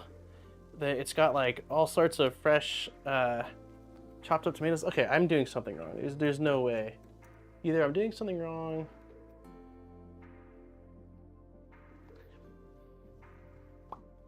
What is happening? M516 rubber foot. I feel like this is an M516. It is indeed. So the only thing that makes sense is either these rubber feet have too much thickness, so it's not allowing the screw to go up far enough, or I am just not. Okay, new idea. Let's tighten. I'm gonna put the screw in and pull up. Amazing pizza. There was one in Berlin. If it wasn't me who started the pizza, it wasn't me who started the pizza talk. Wait, yeah, I know a pizza company. That's it. Yeah. It's solid. There's also, I think it's called Rocky Mountain Pizza, Smoky Mountain Pizza, and that's really good too. They have one called the, I can't actually think of what it's called. Hey, Peter, thanks for becoming a member. What am I? Yeah, I'm at a loss. The only thing that makes any sense to me is that this rubber feet that they included in this kit are oh, wait up. No, I guess I just need to be, no, I can't be. The issue is that if you're aggressive on these feet, you'll deform them very quickly. I've learned this the hard way, and these feet don't have metal inserts, or maybe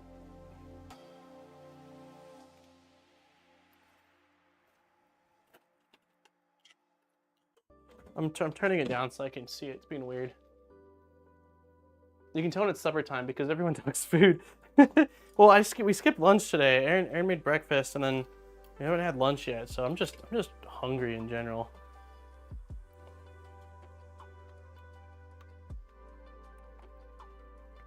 I don't know that I love these feet. I think we're gonna be fine, but they require more force to get the bolt in than I would like. And the reason why I'm paranoid is, again, on the 2.4 build, I destroyed a foot by tightening it too hard. The little metal shim that's in these rubber feet just does not take much to, there we go, to screw them up. So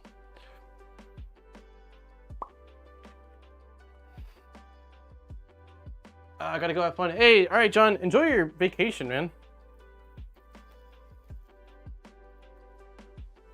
Living vicariously through you right now. My VZBot 2 kit supposedly arrived today. Delivery man's, oh no. Sorry to hear. Hopefully it arrives tomorrow. I don't know what I'm doing wrong, Zombie. They're going in fine now that I have it laying down sideways, which I don't understand that, but I'm just trying not to over tighten. Yeah, that's fine. One more.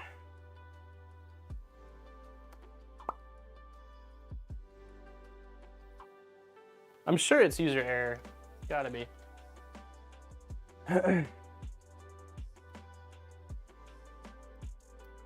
But yeah, I think that these feet are slightly thicker than standard feet, like the section the screw goes through, and so it's having a difficult time. Like,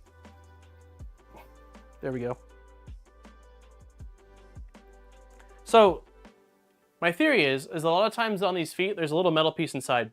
These do have that metal piece inside, but the metal piece is covered by more TPU or rubber or whatever this is.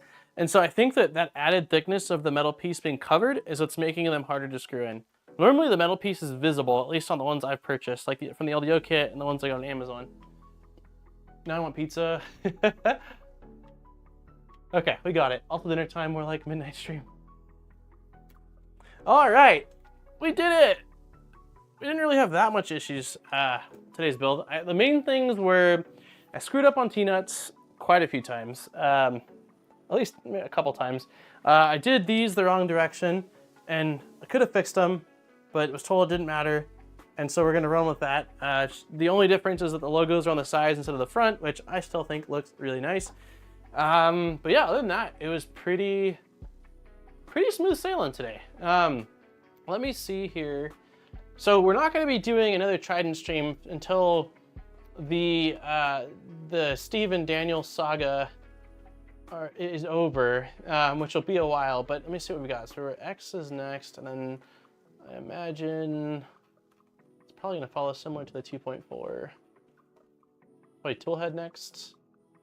Oh, belts. Oh yeah, belts before toolhead, then toolhead, then, yeah. So it's going to be a bit. I think, I checked it doesn't matter, but I'll make sure.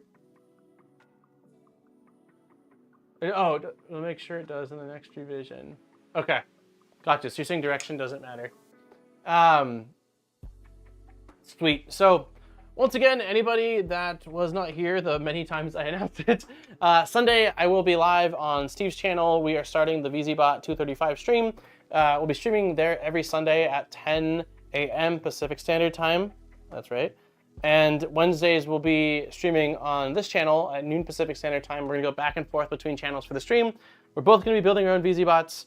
And then everything else you'll have to wait and see. So we're super excited. It's gonna be a lot of fun and yeah, hopefully we'll see you on Sunday. So thank you, everybody, for hanging out. Again, I'm glad that we made a little bit more progress on this.